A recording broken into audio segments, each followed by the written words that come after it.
Prepárense para un viaje fascinante y perturbador al corazón de la oscuridad. ¿Se imaginan una fuerza sombría que, durante siglos, ha tejido el destino de una ciudad, una entidad más escurridiza y letal que cualquier otra? No hablamos de la mafia siciliana, ni de la 'ndrangheta calabresa. Estamos frente a la Camorra, una hidra de 1000 cabezas, cada una más feroz que la anterior. Olviden todo lo que creen saber sobre el crimen organizado, porque lo que están a punto de descubrir les revelará un universo de poder insondable, donde un pacto con los cárteles mexicanos podría dejarnos fuera del juego, o un acuerdo de los vieneses con grupos latinoamericanos podría monopolizar mercados enteros. Les garantizamos que, al finalizar este recorrido, su percepción del crimen organizado cambiará para siempre. Prepárense para adentrarse en el corazón palpitante de una organización que ha moldeado no solo Nápoles, sino toda Italia, y que aún hoy sigue evolucionando, infiltrándose en cada rincón de nuestra sociedad. La historia de la Camorra es un enredo de misterios, tan opaca como la propia organización. En su apogeo del siglo XIX, era conocida como la secta de bandidos. Sus integrantes estaban en todas partes, controlando puertos, mercados, regulando los suministros desde las periferias y fijando los precios de los productos. Su influencia era tal que podían incidir en elecciones y desatar revoluciones. El gobierno de Nápoles tuvo que recurrir a su ayuda en varias ocasiones. Nacida como una hermandad carcelaria, la Camorra, en medio de las convulsiones del recién nacido Estado italiano en el siglo XIX, se derramó por las calles, acumulando un poder sin precedentes. A lo largo de su existencia, la Camorra ha pasado por periodos de declive y resurgimiento, operando desde la clandestinidad para luego recuperar su dominio en la región. Todo mientras orquestaba sangrientos enfrentamientos con cientos de víctimas. No obstante, estas vicisitudes no lograron doblegarla en lo más mínimo. A diferencia de la mafia siciliana, que se asemeja a un gigantesco kraken con tentáculos extendidos por doquier, la Camorra es más bien una hidra, donde cada cabeza cercenada es reemplazada por dos nuevas, un concepto brillantemente plasmado en la serie Gomorra. Si les intriga saber cómo esta hermandad carcelaria del siglo XIX logró sobrevivir y permear casi todas las esferas de la Campania moderna, entonces prepárense para un viaje a sus orígenes. Las primeras investigaciones exhaustivas sobre la Camorra fueron realizadas por el gobierno italiano en la década de 1860, dando lugar a la versión más difundida de sus orígenes, que aún hoy persiste en muchas fuentes, la versión española. Según esta teoría, la Camorra tuvo sus inicios en una antigua sociedad criminal española del siglo XV, conocida como Garduña, cuyos miembros llegaron a Nápoles en los siglos XV o XVI, cuando el reino de Nápoles, incluida Sicilia, formaba parte del Imperio español.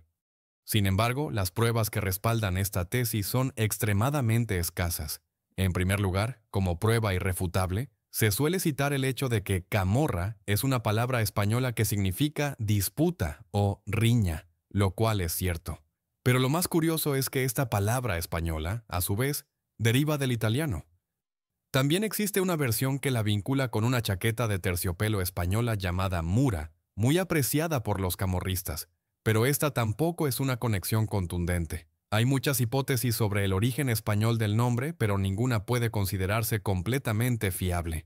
En segundo lugar, la mitología carcelaria de la Camorra se fundamenta en una hermosa leyenda sobre tres hermanos españoles, Oso, Mastroso y Carcagnoso, quienes llegaron a Italia huyendo de la persecución. Los hermanos habían asesinado al agresor de su hermana y enfrentaban la pena de muerte en su tierra natal. Oso se estableció en Sicilia, donde fundó la mafia. Mastroso se dirigió a Calabria y dio origen a la 'ndrangheta, y Carcagnoso llegó a Campania, donde sentó las bases de la Camorra. Se cree que precisamente este motivo, caballeros españoles que vengan el honor ofendido, constituyó la base del concepto de honor familiar en el crimen organizado italiano. Sin embargo, no existe ninguna prueba de la existencia de estos hermanos. A pesar de las disputas sobre el origen exacto de la Camorra, es innegable que su aparición en la historia oficial de Nápoles fue una consecuencia lógica de un proceso histórico. Esto no significa que los napolitanos tuvieran un instinto criminal innato, más bien fue una combinación de factores.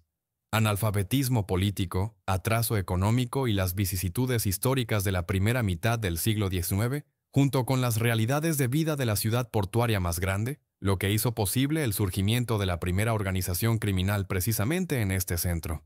Nápoles fue la tercera ciudad más grande de Europa durante aproximadamente 300 años, desde 1500 hasta principios de 1800, con una población de alrededor de 350.000 personas.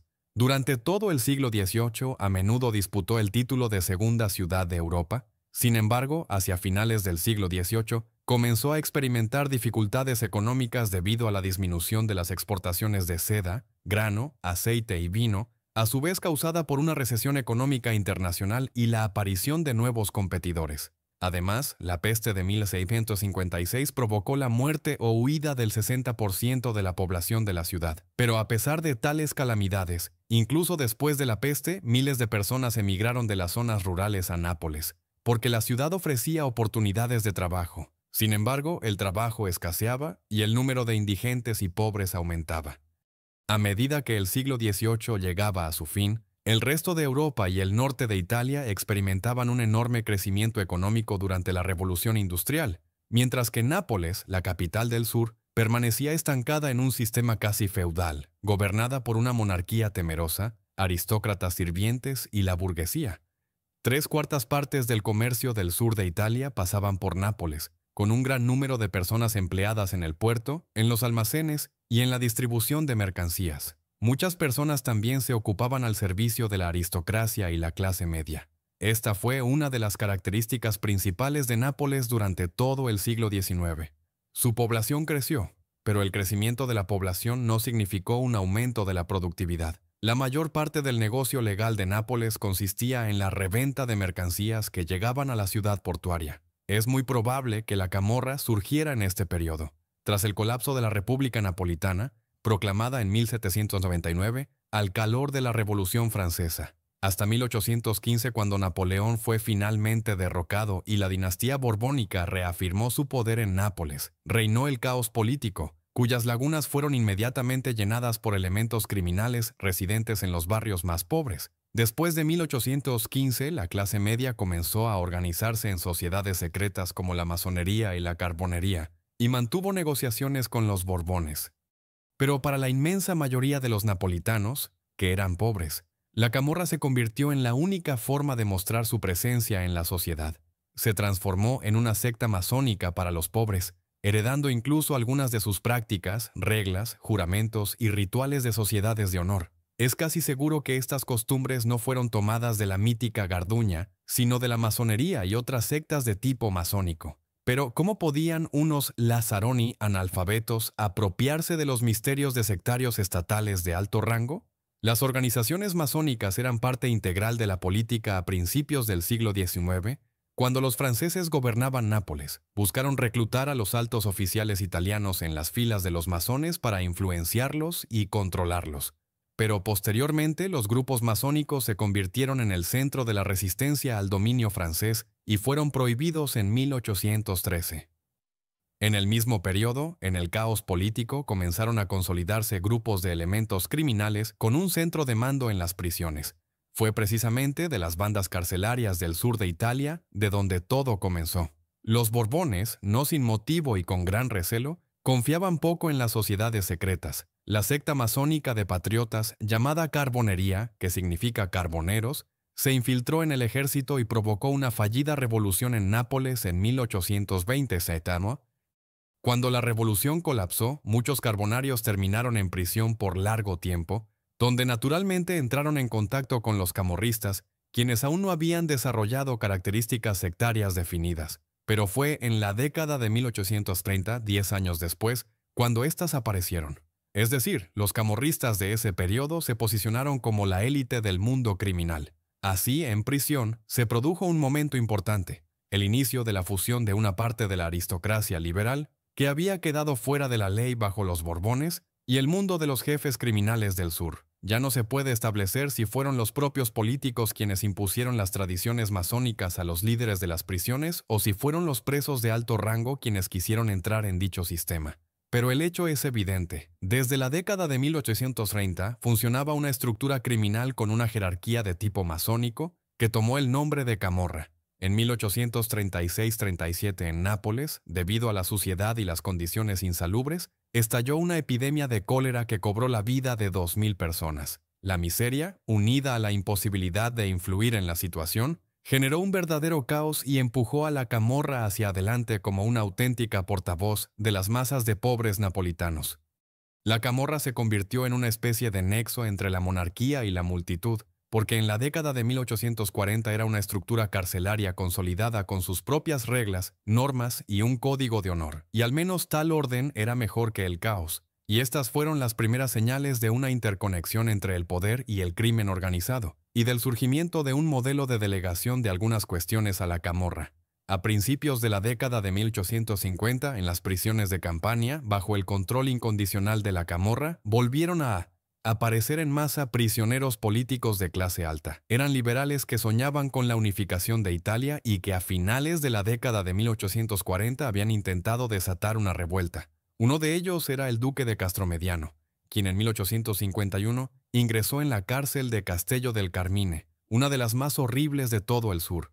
El duque dejó detalladas memorias sobre este periodo, y son valiosas porque hasta ese momento la información sobre la actividad de la camorra en sus dominios era escasa, en gran parte debido al analfabetismo de sus miembros y al caos político en Italia.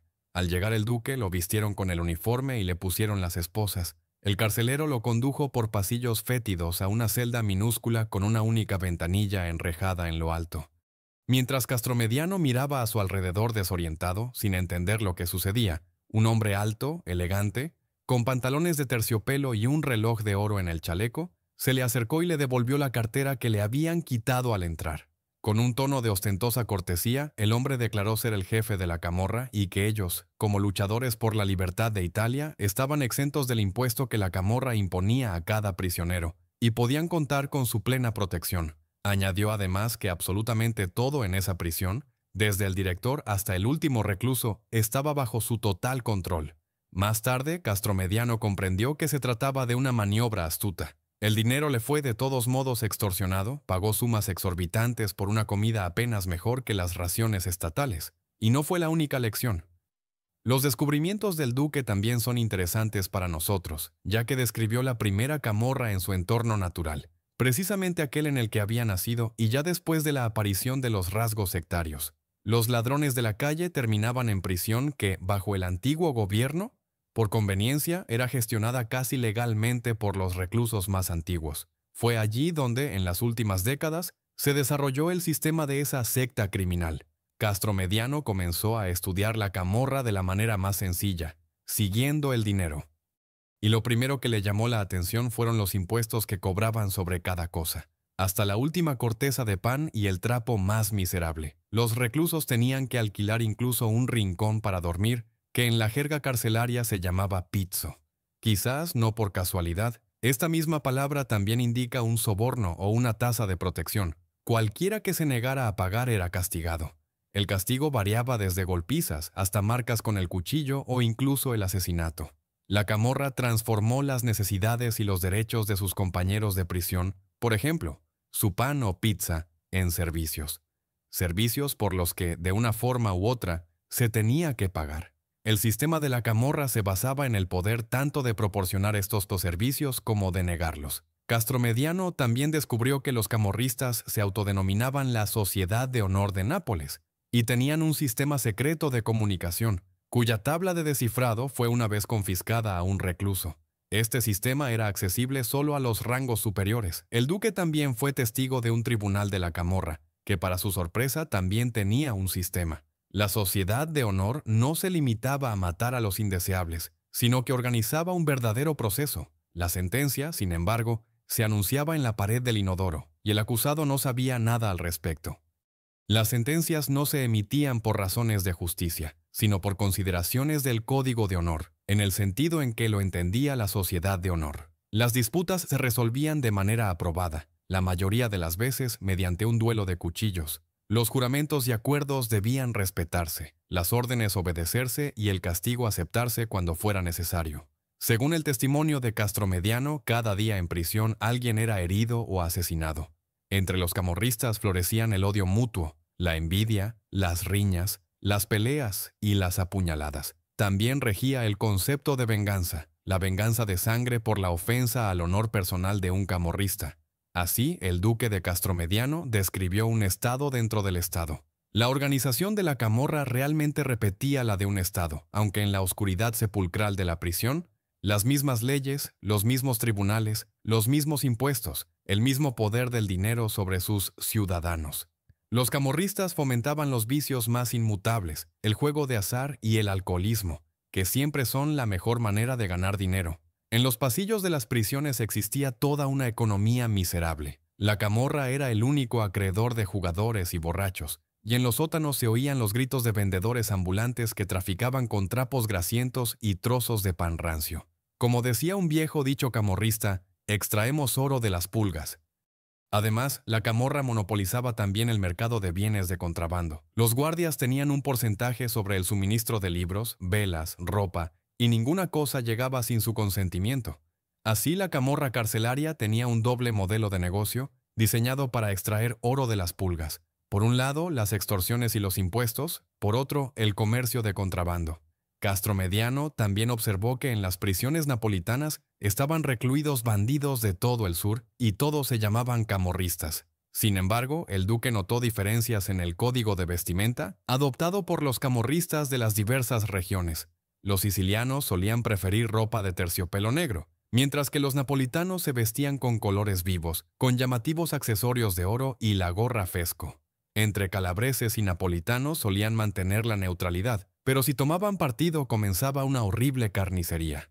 No obstante, a pesar de toda la enemistad y las diferencias, los futuros mafiosos sicilianos, los camorristas napolitanos y los ndranguetistas calabreses a mediados del siglo XIX se definían a sí mismos como miembros de sociedades de honor. Su vocabulario común era una señal de un origen común en el sistema carcelario del Reino de las Dos Sicilias, pero lo que Castromediano no podía saber, estando en prisión, era que la camorra en ese momento ya había dado sus primeros pasos de la prisión a las calles.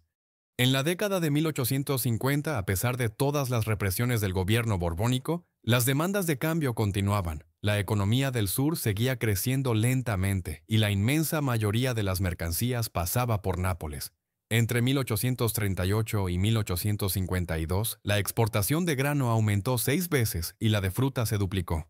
De 1832 a 1859, el puerto de Nápoles manejó enormes volúmenes de comercio. Solo en 1855-59 el puerto duplicó su actividad. La camorra, naturalmente, participaba activamente en todos los negocios. Ganaba dinero no solo con el juego, el robo y la prostitución, sino que también cobraba impuestos sobre las mercancías que llegaban al puerto y pasaban por las puertas de la ciudad. La suma que recaudaban podía alcanzar a menudo el 10% del valor de las propias mercancías. También controlaban el suministro de alimentos en la ciudad, y existía una conexión entre los camorristas del campo y los de la ciudad. Los camorristas del campo vivían en pequeños centros alrededor de Nápoles y despojaban sin piedad a los agricultores en sus tierras y en el camino a la ciudad. En las entradas de la ciudad comenzaba el dominio de la camorra urbana. Además, en los barrios más empobrecidos, los camorristas suplantaban a la policía. Las fuerzas del orden simplemente no querían aventurarse en las zonas más peligrosas y confiaban a la camorra el mantenimiento del orden. Ya entonces, los miembros de la sociedad gozaban de una especie de carta blanca política que se extendía a los barrios más criminalizados. El crecimiento económico de Nápoles se produjo casi en contradicción con la política de Fernando II. La mayor parte de las mercancías y capitales provenía de Alemania, Francia o Suiza. Las barreras arancelarias impedían nuevas inversiones y nuevos métodos de producción, y muchos representantes de la clase media dependían del antiguo sistema de empleo en la administración, basado en el principio familiar. Durante todo el reinado de Fernando II, la sociedad napolitana fue extremadamente inestable. Los pobres estaban abandonados a su suerte y solo podían esperar en la camorra, que de este modo aumentaba su influencia. Es bien sabido que la camorra urbana en Nápoles estaba organizada en diversas secciones, a veces denominadas logias, una por cada uno de los 12 barrios de la ciudad.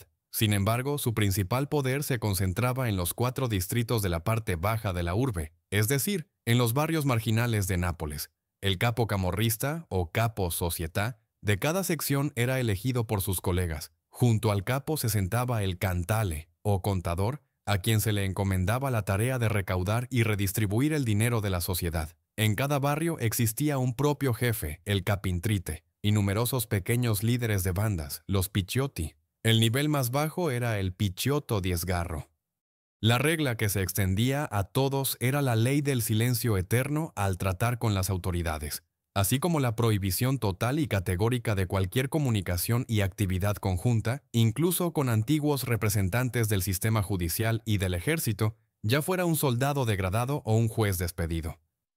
Cualquiera que aspirara a ser miembro de la camorra debía demostrar que cumplía los criterios de la sociedad.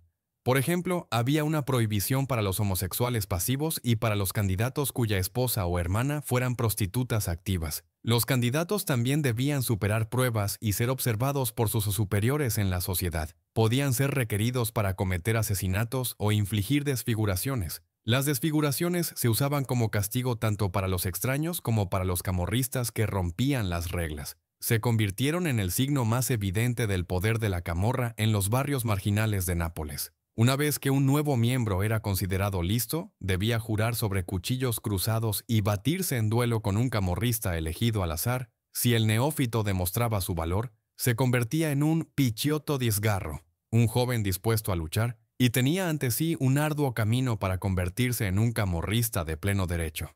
Ser un camorrista significaba obtener acceso a los poderes de decisión dentro de la sociedad y una mayor parte de los ingresos de las actividades criminales.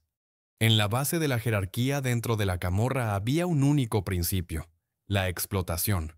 Los camorristas explotaban sin piedad a sus jóvenes Picciotti di Sgarro, cuya vida se describía como llena de trabajo duro, humillaciones y peligros, que debían soportar con la esperanza de que en algún momento serían ascendidos a camorristas. Una de las pruebas de carácter más comunes para un Picciotto di Sgarro era cumplir una condena penal cometida por un miembro de alto rango de la sociedad.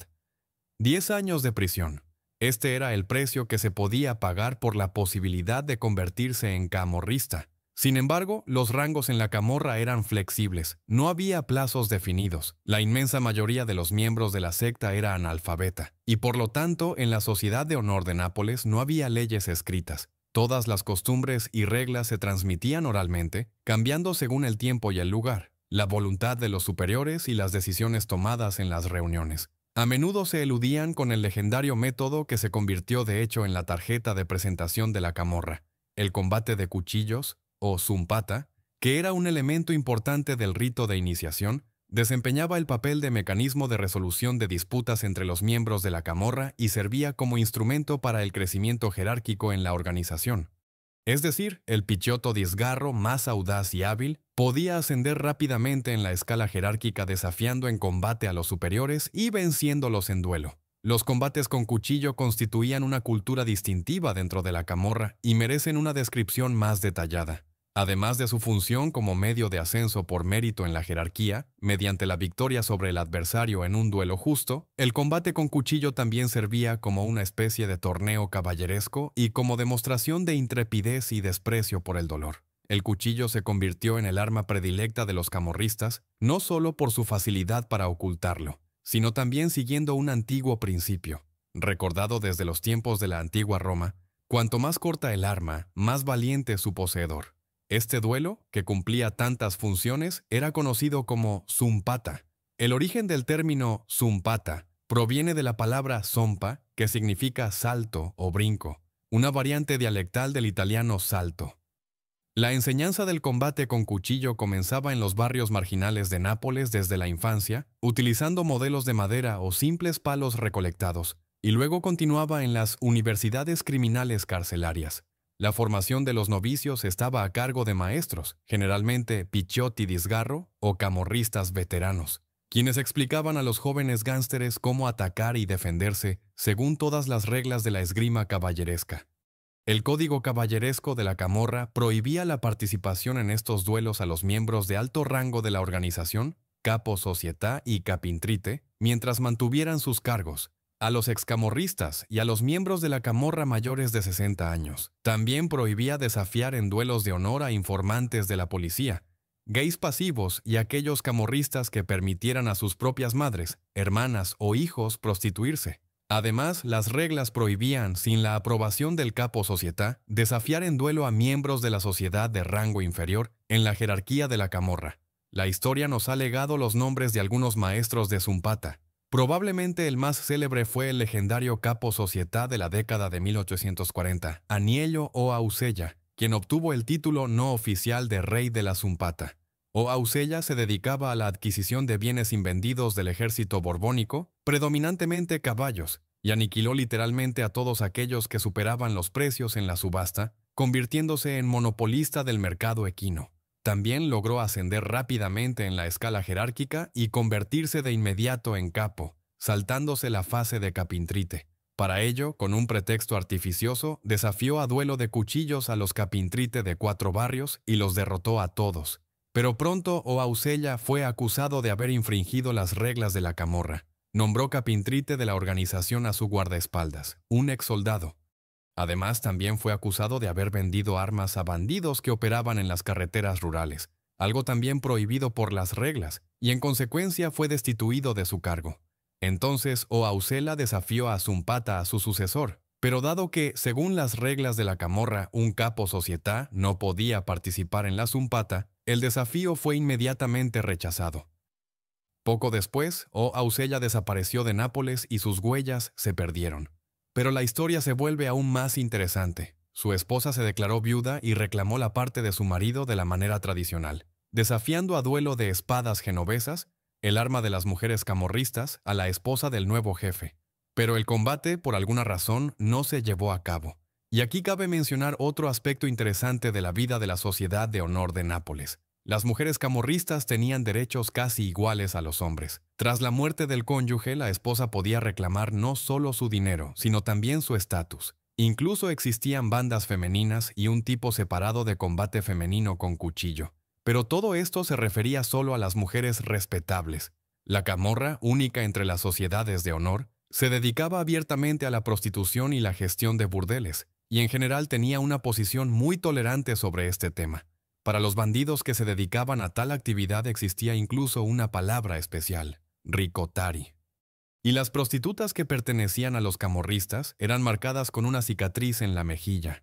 También es curioso que ser prostituta no significaba la imposibilidad de salir del negocio. Con un matrimonio afortunado con un camorrista, las mujeres simplemente dejaban de trabajar y eran rehabilitadas en sus derechos. Y hay que decir que las mujeres desempeñaron un papel no secundario en los futuros acontecimientos que cambiaron literalmente la historia no solo de toda la camorra, sino de la propia Italia. Así, a finales de la década de 1850, en los barrios marginales de Nápoles se había consolidado una poderosa organización criminal con sus propias leyes y una actividad bien desarrollada. La camorra gobernaba literalmente la ciudad baja sin preocuparse de las autoridades oficiales. Pero en mayo de 1860, Giuseppe Garibaldi desembarcó en Sicilia e inició la campaña por la unificación de Italia. El fin del antiguo régimen borbónico era inminente, y en el verano del mismo año se supo en Nápoles que las tropas garibaldinas habían tenido éxito en Sicilia y se preparaban para desembarcar en la península italiana para marchar hacia el norte. El 26 de junio, los napolitanos se enteraron de las acciones que la monarquía borbónica tomaría en respuesta a la invasión. En los muros de las casas se fijaron carteles que proclamaban la Ley Soberana, en la que el rey Francisco II establecía que el reino de las 2 Sicilias dejaría de ser una monarquía absoluta para convertirse en una monarquía constitucional. Ya se había formado un gobierno compuesto por patriotas liberales. Se proclamó una amnistía para todos los prisioneros políticos, y la bandera sería el tricolor italiano rojo, blanco y verde, coronado por el escudo de la dinastía borbónica. Pronto los habitantes comprendieron que la expedición de Garibaldi había puesto a Francisco en una posición desesperada y que el Estado borbónico estaba tambaleándose.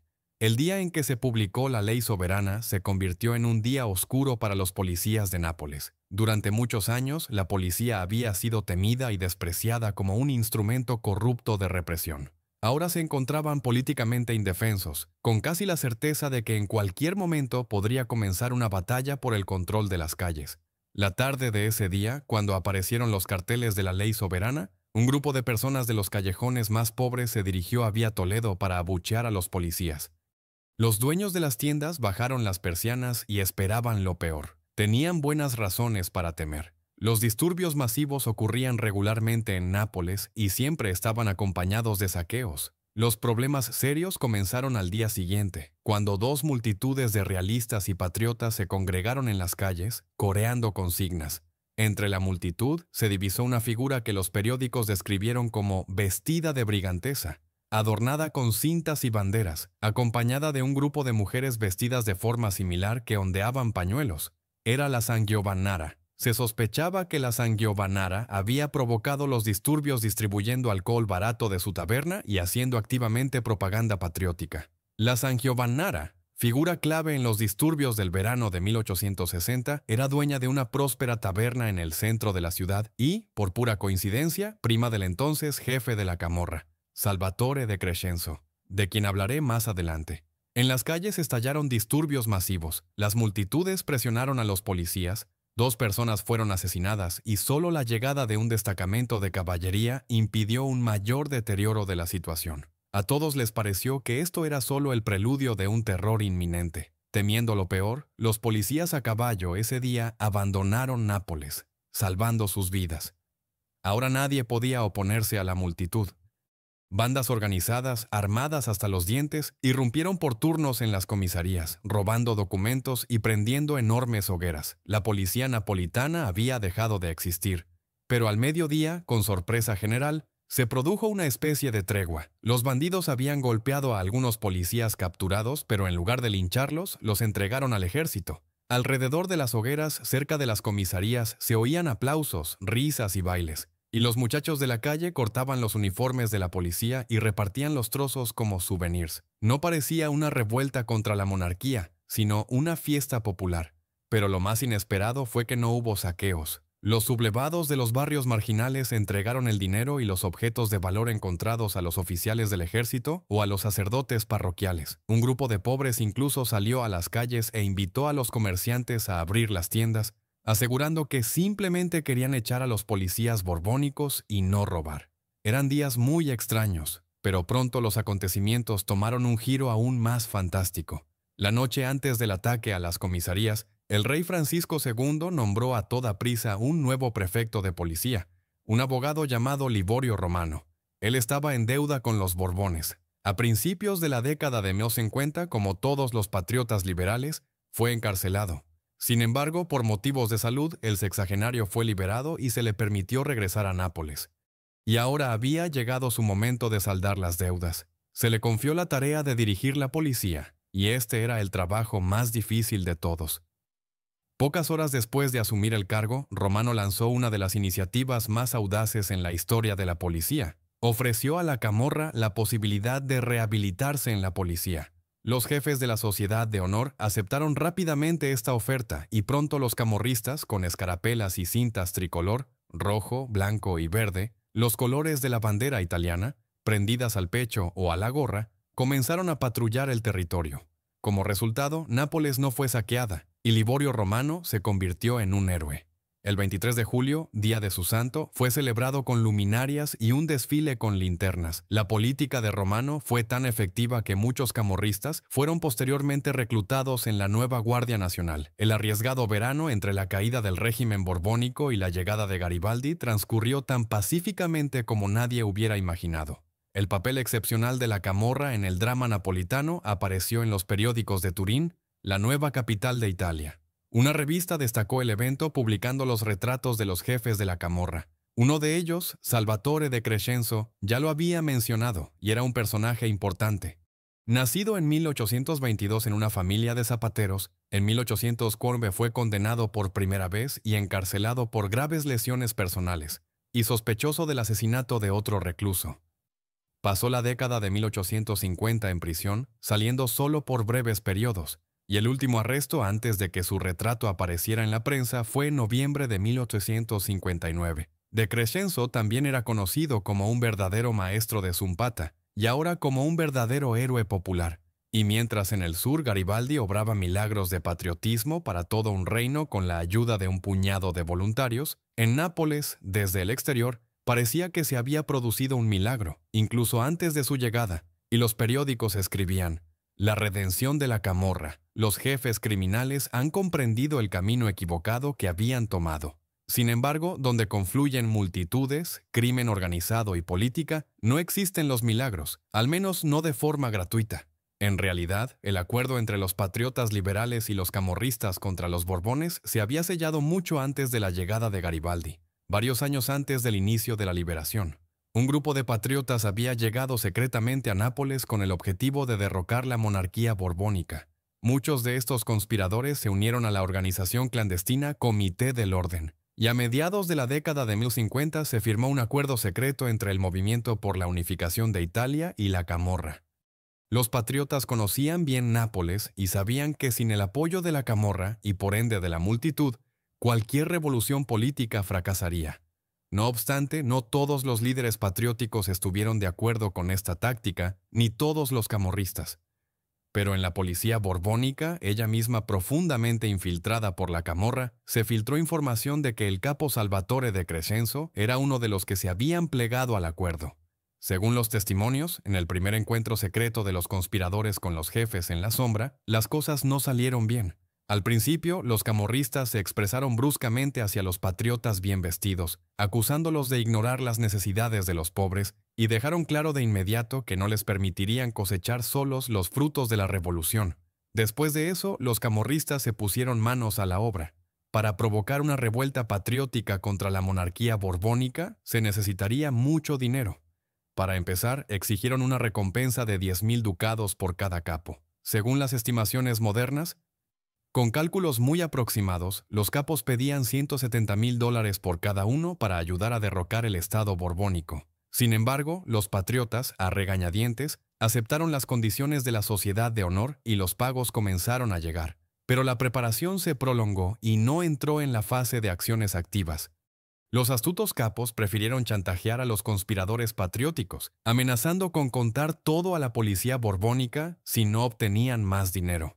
Las cosas para los patriotas napolitanos parecían muy sombrías cuando, en el 59, la situación cambió repentinamente con la culminación de la primera fase de la unificación de Italia en el norte. Esto cambió de alguna manera las reglas del juego. La guerra entre la policía y la Camorra entró en una nueva fase y comenzaron redadas masivas en sus barrios. Muchos camorristas, incluido Salvatore de Crescenzo, fueron enviados a las islas prisión frente a la costa italiana a finales de noviembre de 1859. A raíz de este enfrentamiento, la alianza con el Comité del Orden ya no parecía solo un pretexto para el chantaje, sino también un negocio muy prometedor.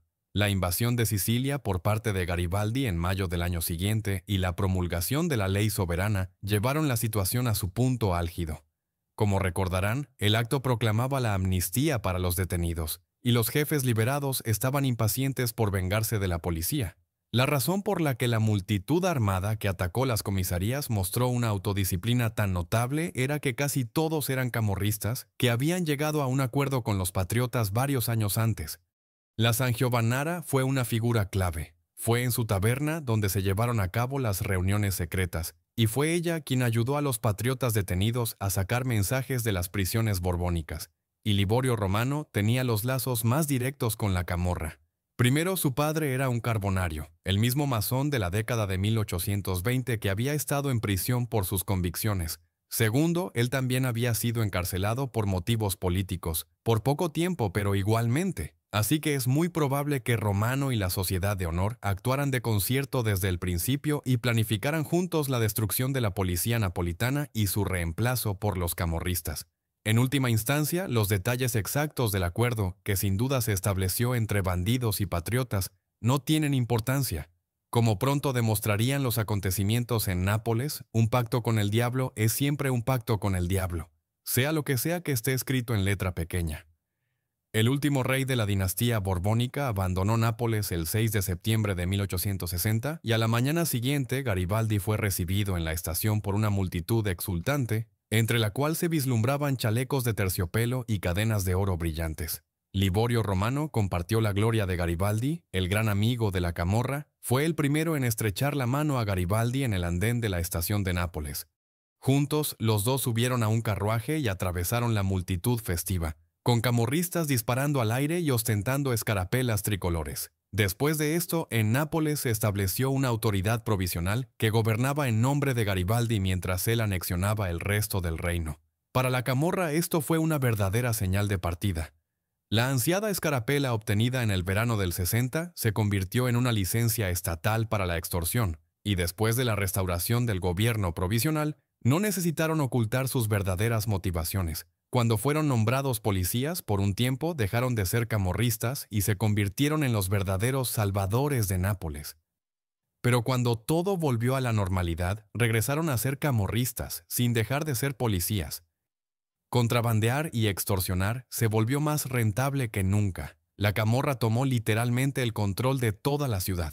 Todas las entradas y salidas, los puertos, los mercados, todo lo que llegaba a la ciudad era controlado por ellos, desde las mercancías portuarias de África hasta el queso de la periferia más cercana. Los ingresos aduaneros del gobierno se desplomaron en un solo día. A los aduaneros legales solo se les recaudaron 25 centavos, suficientes solo para comprar un par de pizzas en la trattoria más cercana. La camorra también encontró nuevas esferas de influencia. Tras la llegada de Garibaldi y el establecimiento del poder provisional, decenas de miles de personas se sintieron desprotegidas. Las instituciones estatales fueron invadidas por multitudes de peticionarios de todo tipo. Eran tantos que ministros y administradores tenían que abrirse paso por los pasillos. Y al principio de la fila, ante las puertas de las oficinas, siempre estaban los camorristas, quienes decidían quién presentaría una petición para un puesto de trabajo, un contrato o una pensión. Se llegó al punto de que algunos ministros celebraban audiencias judiciales rodeados de camorristas. Entre estos ministros se encontraba, sin duda, Liborio Romano. Así, ni siquiera bajo los Borbones, la camorra había tenido tales oportunidades, pero la prosperidad no podía durar para siempre. El 1 de octubre de 1860, los ciudadanos de Nápoles votaron unánimemente por la anexión al Reino de Italia. Poco después de este plebiscito, Garibaldi renunció a su dictadura provisional y entregó el desastroso caos creado por Liborio Romano a la autoridad provisional que gestionaba la integración de Nápoles en el Reino de Italia.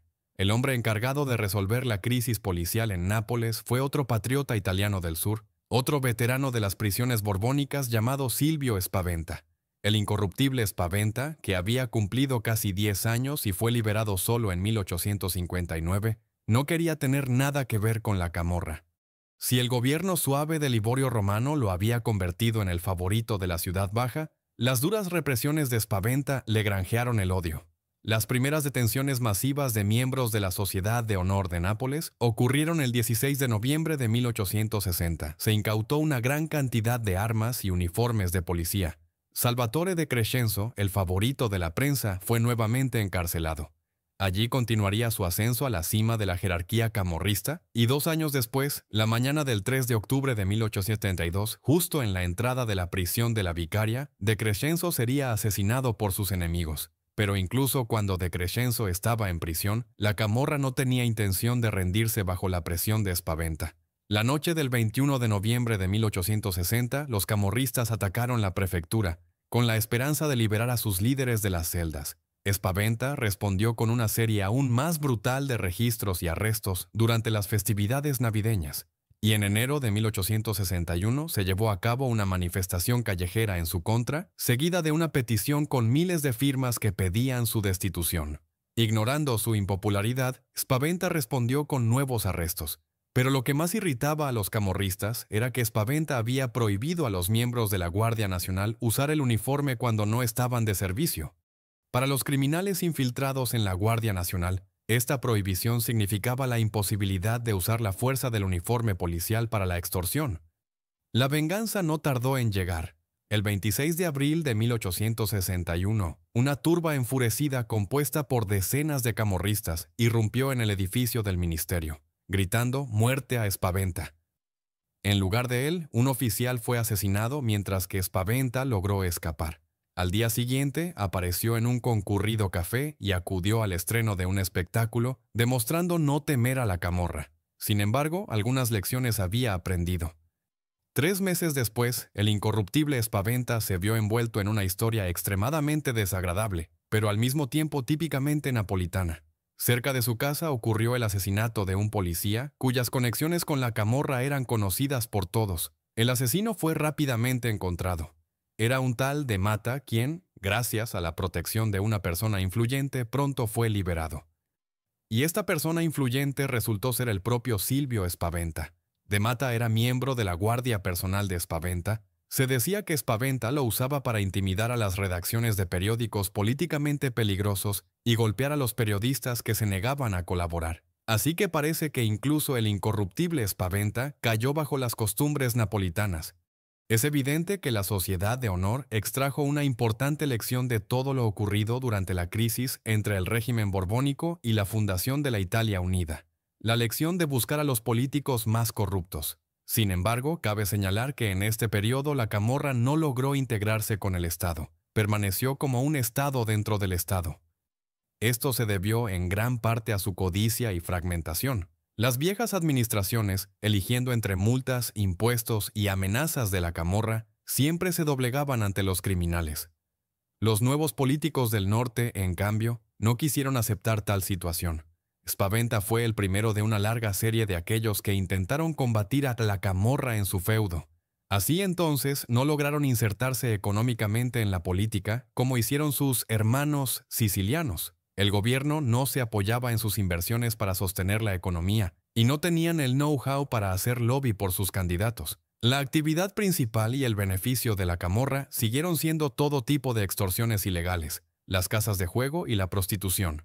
En el siglo XIX no logró salir de la sombra. Esta peculiaridad limitó el crecimiento de la Camorra, pero de todos modos era demasiado fuerte para ser completamente destruida. El periodo posterior a la unificación de Italia representa la segunda fase de la existencia de la Camorra, que duró aproximadamente hasta principios del siglo XX y se caracterizó por un constante avance de la Camorra en muchos sectores de la sociedad napolitana. En este medio siglo, Nápoles y el sur comenzaron a quedar aún más rezagados con respecto al resto de Italia. El mercado se vio inundado por un flujo de mercancías de Francia y Gran Bretaña, lo que arruinó las industrias locales de seda y lino. Los impuestos estatales se habían duplicado, pero la mayor parte de los impuestos recaudados y del capital acumulado se destinaba a inversiones en la industria en rápido crecimiento del norte. La pobreza seguía siendo endémica y en las ciudades estallaban epidemias de cólera. En las cárceles existía todavía una densa red de bandidos que seguía siendo un foco de criminalidad. Las autoridades no se preocuparon mucho de reorganizar el sistema penitenciario, y precisamente desde los centros de reclusión, la Camorra se abastecía regularmente de sangre fresca. En este periodo, la Camorra comenzó a explorar nuevas zonas económicas, participando por primera vez directamente en la reventa de caballos y cada vez más infiltrándose en la alta sociedad. El método preferido para propagar los vicios y los placeres eran las casas de juego clandestinas, que se volvieron cada vez más privadas y refinadas, con apuestas más altas y entornos más elegantes. Los propios camorristas ahora buscaban vestirse como personas respetables. Si en la década de 1860 sus chalecos de terciopelo, cadenas de oro, cicatrices y tatuajes servían para intimidar, hacia finales de siglo, los camorristas de alto rango eran indistinguibles de los ciudadanos respetables. Ocultaban los tatuajes y trataban de no mostrar las heridas de batalla. En la economía de Nápoles, dominaban cada vez más las licitaciones municipales para la reconstrucción de muchos de los barrios más antiguos de la ciudad, cuyo dinero terminaba en los bolsillos sin fondo de políticos y de sus amigos criminales. Y es precisamente por esto que estallaban epidemias de cólera y enfermedades causadas por las condiciones insalubres. A este respecto, también es digno de mención la huelga de los cocheros que tuvo lugar en agosto de 1893. La ira de la multitud fue causada por la propuesta de expandir la red tranviaria de la ciudad, y 3.000 cocheros iniciaron una violenta protesta callejera, que coincidió con manifestaciones patrióticas contra el asesinato de varios obreros italianos en el sur de Francia. Pronto se les unieron socialistas, anarquistas y la multitud hambrienta de la ciudad baja, y comenzaron enfrentamientos con la policía, durante los cuales un niño de 8 años fue accidentalmente asesinado. Para restablecer el orden, incluso se llamó al ejército. La verdadera causa de los disturbios no era, por supuesto, la justa ira de honrados trabajadores. Entre los cocheros había muchos camorristas, quienes a su vez tenían muchos amigos políticos, y estos políticos tenían algunas preguntas para el gobierno central de Roma. Primero, los hombres del norte querían, por alguna razón, otorgar el lucrativo contrato tranviario a una compañía belga y no a respetables napolitanos. Segundo, estaban amenazados con perder el control sobre el programa de reconstrucción de los barrios marginales, iniciado precisamente después de la epidemia de cólera. Así, una vez más, nos encontramos ante el esquema habitual. Algunos políticos particularmente codiciosos llegan a acuerdos con quienes controlan las masas, y hay que señalar que vuelven a ganar. Los disturbios y la muerte del niño obligaron a Roma a hacer concesiones. Inicialmente se comunicó a los cocheros que no habría ninguna reforma tranviaria, pero después de que todos se dispersaron, los planes originales fueron restablecidos exactamente como convenía a Nápoles. Un consultor belga ya estaba de camino al sur, la financiación para la reconstrucción infinita de los barrios marginales continuó, y la camorra se frotó las manos con alegría, habiendo obtenido su parte de todos los contratos. Pero se acercaba el siglo XX, Italia entraba en otra época. Apareció un sistema bancario centralizado. Comenzó una rápida industrialización. Fiat en Turín empezó a producir automóviles en 1899 y Pirelli comenzó a fabricar neumáticos para autos en 1901. En los años siguientes, las ciudades italianas se llenaron de ruido y luz. Automóviles, tranvías eléctricos, grandes almacenes, bares, cines y estadios de fútbol. En política, las reformas estaban a la orden del día. Cada vez más personas se alfabetizaban y obtenían el derecho al voto. El Partido Socialista, aunque todavía pequeño, era lo suficientemente fuerte como para obtener concesiones en el Parlamento.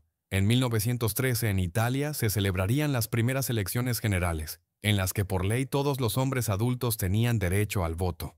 También hubo una revolución en el campo de los medios de comunicación. Los periódicos brotaron como hongos. Sus tiradas aumentaron y los periodistas comenzaron a buscar sensaciones y a desvelar secretos. Para la camorra, esto fue un verdadero desafío.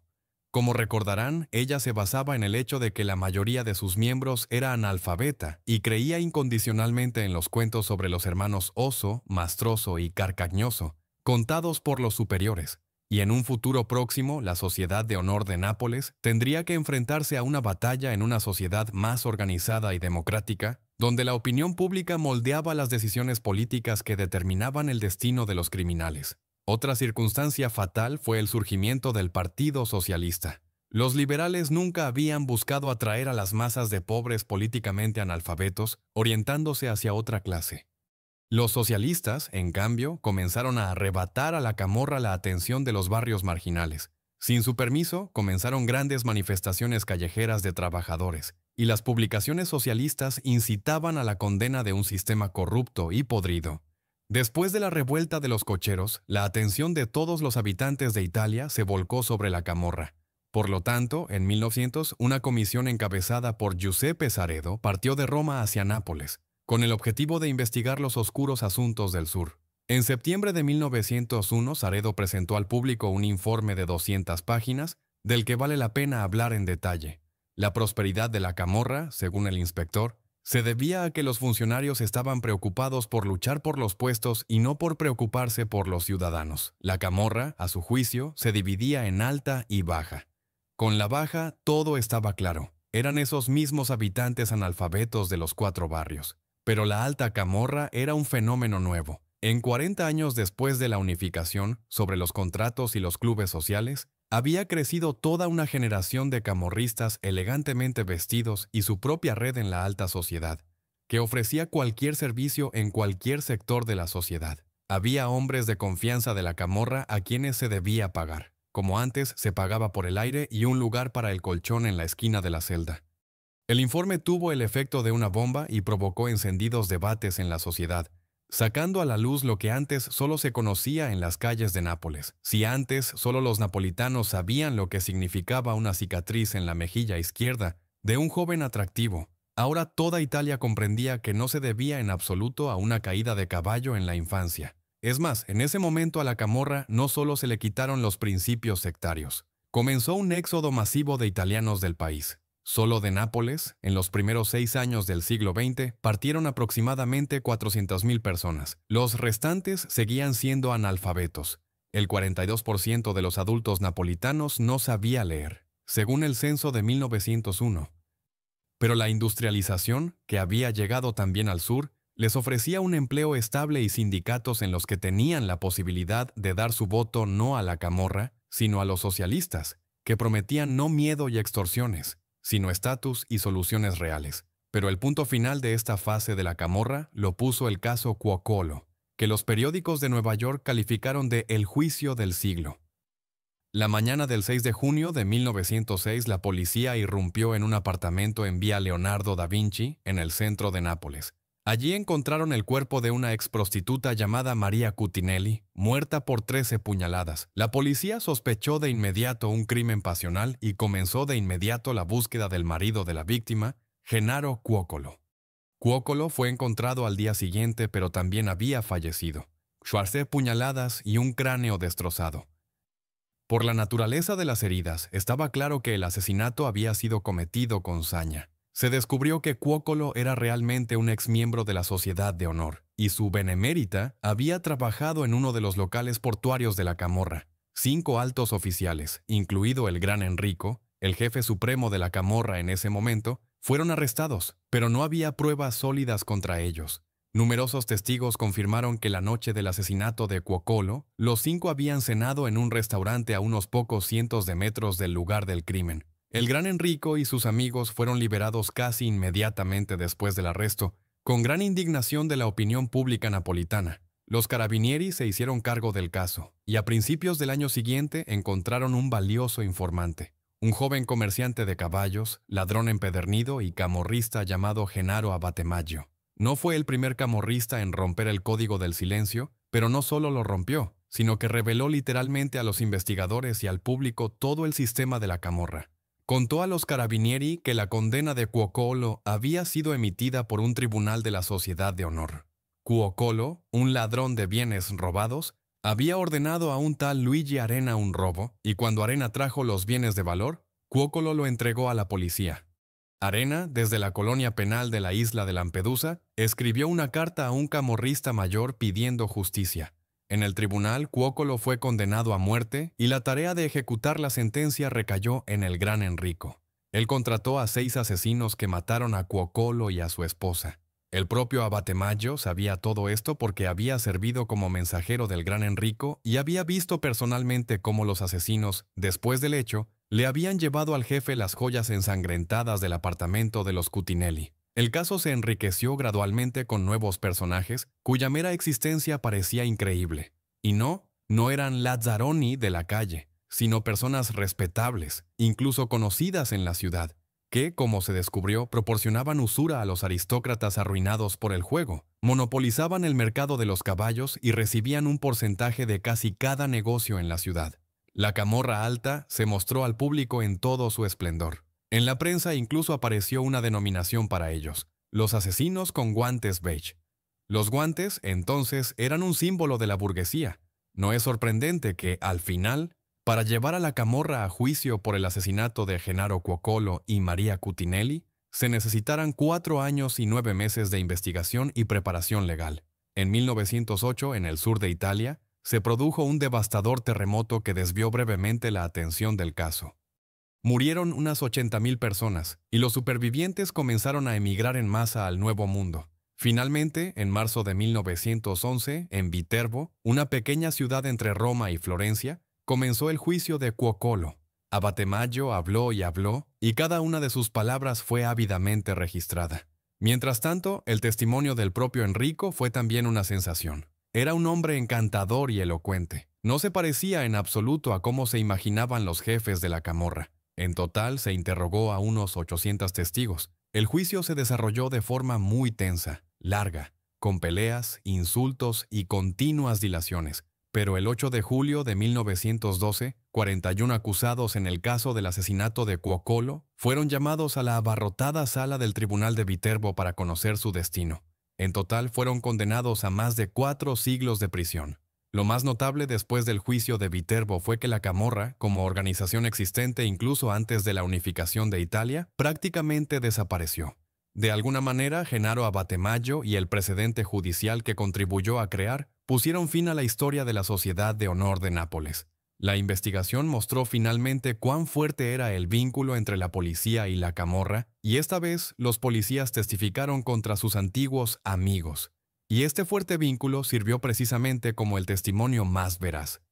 La mayoría de los policías interrogados afirmó que la Camorra, en la forma en que todos la conocían, era ya un recuerdo del pasado. Sus principios sectarios de hermandad y código de silencio ya no funcionaban en el mundo moderno.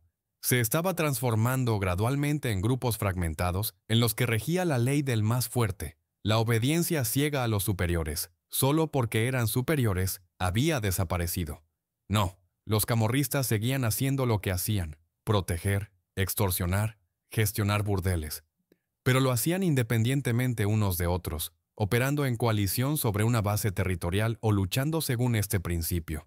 La camorra como sistema, en el momento de la lectura de la sentencia en el caso Cuocolo, ya no existía prácticamente.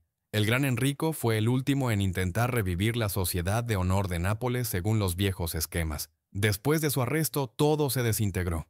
La camorra no logró gestionar la modernización de Nápoles. Podían usar guantes beige, pero las cicatrices en el rostro no lograron ocultarlas. La leyenda de la camorra narra que, poco después de la sentencia Cuocolo, la tarde del 25 de mayo de 1915, los pocos miembros restantes de la camorra se reunieron en un bar subterráneo en el barrio de Sanità y disolvieron para siempre la Sociedad de Honor.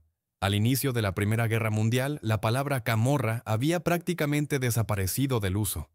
En las nuevas canciones sobre el mundo criminal de Nápoles se empezó a hablar de bandidos llamados guapi, lo que estaba relacionado con los éxitos personales en el ámbito criminal de su barrio, y no con la actividad de una secta criminal. La llegada del fascismo en 1922 puso fin de facto a la camorra urbana en Nápoles, obligando a los criminales restantes a esconderse en las zonas suburbanas de Campania. El régimen totalitario de Mussolini destruyó la actividad ilegal organizada y la reprimió duramente donde quiera que se sospechara.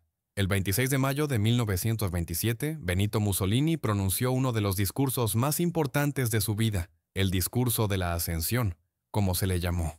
En él declaró que el fin del dominio del crimen organizado en Italia era inevitable. Hasta 1932 se tomaron medidas sin precedentes para su eliminación, empujando de facto a los criminales a rincones rurales remotos.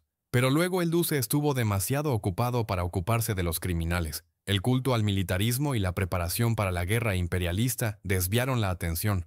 Así, al comienzo de la Segunda Guerra Mundial, muchos ex-camorristas, emigrados a los pueblos cercanos, comenzaron a controlar los mercados de frutas y verduras, la producción de tabaco y el comercio en el puerto. En otras palabras, lograron integrarse también en el sistema de poder fascista, manteniendo aún así una pequeña esfera de influencia. No se podía hablar de una victoria definitiva sobre el crimen organizado, como había prometido Mussolini. Desde 1935 hasta 1942, durante 7 largos años, los ejércitos italianos participaron en la Segunda Guerra Mundial, llevando muerte y destrucción a Etiopía, Albania, Francia, Grecia y Rusia. En 1943, la muerte y la destrucción regresaron a la península con furia vengativa. El 25 de julio Mussolini fue arrestado y los aliados ya habían desembarcado en Sicilia. Durante todo un año, Italia se convirtió en un campo de batalla, hundiéndose en otro episodio caótico de su historia, en el que, como es sabido, los protagonistas son siempre los más astutos y sin escrúpulos. La guerra y la subsiguiente liberación provocaron el nacimiento de un gigantesco mercado negro. Una vez más, la posición geográfica de Nápoles jugó a su favor. Durante gran parte de la guerra, fue el puerto más importante de Italia para la llegada de una cantidad colosal de víveres para los ejércitos aliados. Este flujo fue a la vez la salvación de la ciudad y su maldición. En abril de 1944, una cantidad asombrosa, casi el 45% de los cargamentos militares con armas y alimentos, había sido robada. Los analfabetos guapi napolitanos, que dominaban sus callejuelas, obtenían ganancias tan enormes que ni siquiera podían calcularse. Se llegaba al punto de pesar los sacos de dinero, es decir, literalmente te pago 3 kilos de billetes de 1000 liras. Las destrucciones bélicas, las diferencias de clase, habían perdido significado, y en el poder estaban quienes podían acaparar una porción más grande, aunque no supieran contarla. El mercado negro más famoso se convirtió en Vía Vesubio, donde se exhibía al aire libre todo lo robado a los aliados. Si se sabía cómo y a quién preguntar, incluso se podían comprar armas. Entre los nombres de los guapi famosos aparecían apellidos como Giuliano, Pío, Vittorio y Salvatore, que en nuestros días aluden a la camorra.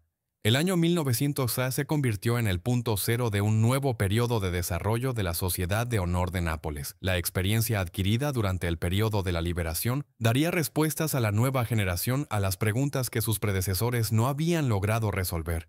Pero esa era la rama urbana de la camorra. Tras la retirada de los aliados y hasta la década de 1950, los camorristas del campo fortalecieron sus posiciones en las áreas rurales de Campania, regulando los suministros de verduras, frutas y otros productos agrícolas. En el mismo periodo, Italia había finalmente superado la crisis de posguerra y la gente tenía la posibilidad de alimentarse bien. A través del mercado mayorista napolitano de la Basta pasaba aproximadamente el 30% de la exportación italiana de frutas y verduras. Mientras que otras partes de Italia podían garantizar un comercio estacional de una o dos cosechas especializadas, en las fertilísimas zonas interiores de Nápoles se cultivaban en abundancia, todo el año, todas las plantas alimenticias imaginables, tomates frescos, calabacines, papas, duraznos y limones, que llegaban de la región cada año valían aproximadamente 16.000 millones de liras, equivalentes a unos 300 millones de dólares a precios actuales. Otros 12.000 millones de liras, 220 millones de dólares, provenían de nueces, avellanas, cacahuetes, pasas, higos y otros productos secos. Sin embargo, a pesar de toda su riqueza, el mercado mayorista de Nápoles presentaba un espectáculo desolador. Filas de hangares dañados, ya durante la guerra, en los que se apiñaban desordenadamente camiones con mercancías. El mercado estaba servido por unas pocas oficinas lúgubres y un par de sucursales bancarias. En las calles circundantes no había ni teletipos ni teléfonos. Los negocios, por grandes que fueran, se cerraban a la antigua usanza, en las aceras, con mayoristas campanos que llegaban en costosos autos deportivos desde sus pueblos. En 1955 la palabra olvidada camorra reapareció tímidamente en la prensa, y el motivo fue, naturalmente, un sonado asesinato y el posterior juicio que fue bautizado como el Juicio de la Nueva Camorra. Pasquale Simonetti, uno de los mayoristas del mercado de la Basta, era originario de Nola, un pequeño pueblo cerca de Nápoles. Pasquale era de complexión robusta y alta, por eso le apodaban Big Pasquale. Big Pasquale fue alcanzado por 2 balas de un agresor desconocido y murió por hemorragia al llegar al hospital. Historias como esta en las zonas rurales no eran raras, y si hubiera sido asesinado no en el centro de Nápoles, probablemente nadie lo habría notado, aparte de un periódico local. Pero los periodistas napolitanos comenzaron a investigar y encontraron muchos hechos interesantes. Pasquale gozaba de la reputación de contrabandista empedernido y había sido procesado varias veces por actividades criminales. Pero esto tampoco era inesperado. Fue su joven esposa quien llamó la atención. La joven viuda, llamada Assunta Maresca, esperaba un hijo de Pasquale. En la familia la llamaban Pupetta, que significaba muñequita, y este apodo le sentaba muy bien. Dio conmovedoras entrevistas en las que contaba sus grandes sentimientos. Y el 4 de octubre de 1955, 2 meses y medio después del asesinato de su amado, la embarazada Pupetta llegó con su chofer al mercado mayorista de Nápoles. Allí, en ese momento, se encontraba otro conocido comerciante de frutas y verduras, Antonio Esposito, conocido como Big Tony, de Palma Campania. Al parecer, estalló una discusión durante la cual el chofer de Pupetta huyó, y luego comenzó un tiroteo. El auto de Pupetta fue acribillado a balazos y la propia desconsolada viudita disparó desde el asiento trasero, luego salió del auto y huyó. Big Tony fue alcanzado por 5 balas y murió. Durante la investigación, Pupetta atrajo mucha atención. Todo el país esperaba nuevas fotos de la desafortunada joven belleza y trataba de desvelar las verdaderas razones del asesinato. En el tribunal declaró: «Maté por amor», y confesó haber disparado a Big Tony porque en su lecho de muerte, Big Pasquale le había dicho que Big Tony estaba de acuerdo con otro comerciante, Antonio Tutela, conocido como El Jefe, para eliminar a Big Pasquale. Para la parte sentimental del público, esta era una historia de amor, pero para los más perspicaces, era un ajuste de cuentas banal entre bandas por el poder. Los periódicos del norte comenzaron un debate a gran escala sobre la nueva camorra. Poco a poco comenzó a vislumbrarse la verdadera naturaleza de Pupetta. En primer lugar, no estaba claro cuántas personas habían participado en el tiroteo. Salió a la luz el hecho de que en el coche, además del chofer huido, estaba el hermano 16 de Pupetta, Ciro, por quien ella estaba muy preocupada. El examen balístico no dio resultados. En ese lugar, ya desde la guerra, Todo estaba sembrado de proyectiles y no había forma de establecer la verdad. La acusación hipotetizó que Pupeta bien pudo haber liderado un grupo de fuego que vino especialmente para eliminar a Big Tony. En segundo lugar, a Pupeta se le preguntó directamente si su familia tenía un apodo. Por un tiempo eludió la pregunta, pero luego respondió con orgullo. Llaman a mi familia El Ampe, que significa las hojas brillantes. La familia Maresca era famosa por su ferocidad, y su apodo correspondía a la gloriosa historia criminal del clan de la Camorra. En tercer lugar, a pesar de su corta edad, Pupeta ya había tenido problemas con la ley por violencia, pero la víctima, por alguna razón, había retirado la denuncia. En cuarto lugar, se descubrió que poco antes de los asesinatos se había celebrado una cena para 50 invitados, a la que habían asistido tanto Big Pasquale como Big Tony, al parecer para cerrar un trato, pero obviamente algo salió mal. El caso Pupeta reveló a los ciudadanos italianos un nuevo mundo del crimen organizado en el que, en esencia, no había nada nuevo. La alianza entre Pupeta y Big Pasquale era la unión de un viejo clan criminal con un prometedor guapo, y el mundo de los comerciantes de frutas campanos no estaba gobernado por pasiones familiares, como Pupeta quería hacer creer al público, sino por fríos cálculos y diplomacia criminal. Sus posteriores testimonios desvelaron aún más la forma en que se gestionaba la actividad del campo. Ella definía a Big Pasquale como el presidente de los precios de las patatas. Era el hombre que determinaba los precios al por mayor en el mercado. También Big Tony de Palma Campania era descrito como el presidente de los precios. Cada uno de ellos controlaba los suministros de un cierto tipo de verdura y se reunían regularmente en el mercado para llegar a un acuerdo. Para los compradores, un sistema tan ineficiente garantizaba precios constantes y suministros ininterrumpidos. A cambio de sus servicios, Big Pasquale, por ejemplo, recibía una mazzeta de 100 liras por cada 100 kilos de patatas. Según los testimonios, podía enviar al mercado hasta 50 camiones de patatas al día, lo que equivalía a unos 750,000 kio y por lo tanto ganaba hasta $12,000 a precios modernos en un buen día. Y esto sin contar los beneficios de las extorsiones a los agricultores. Más tarde se descubrió que la nueva Camorra no solo había ocupado el nicho de las verduras, también el mercado del ganado estaba bajo su control, y su centro se encontraba precisamente en Nola.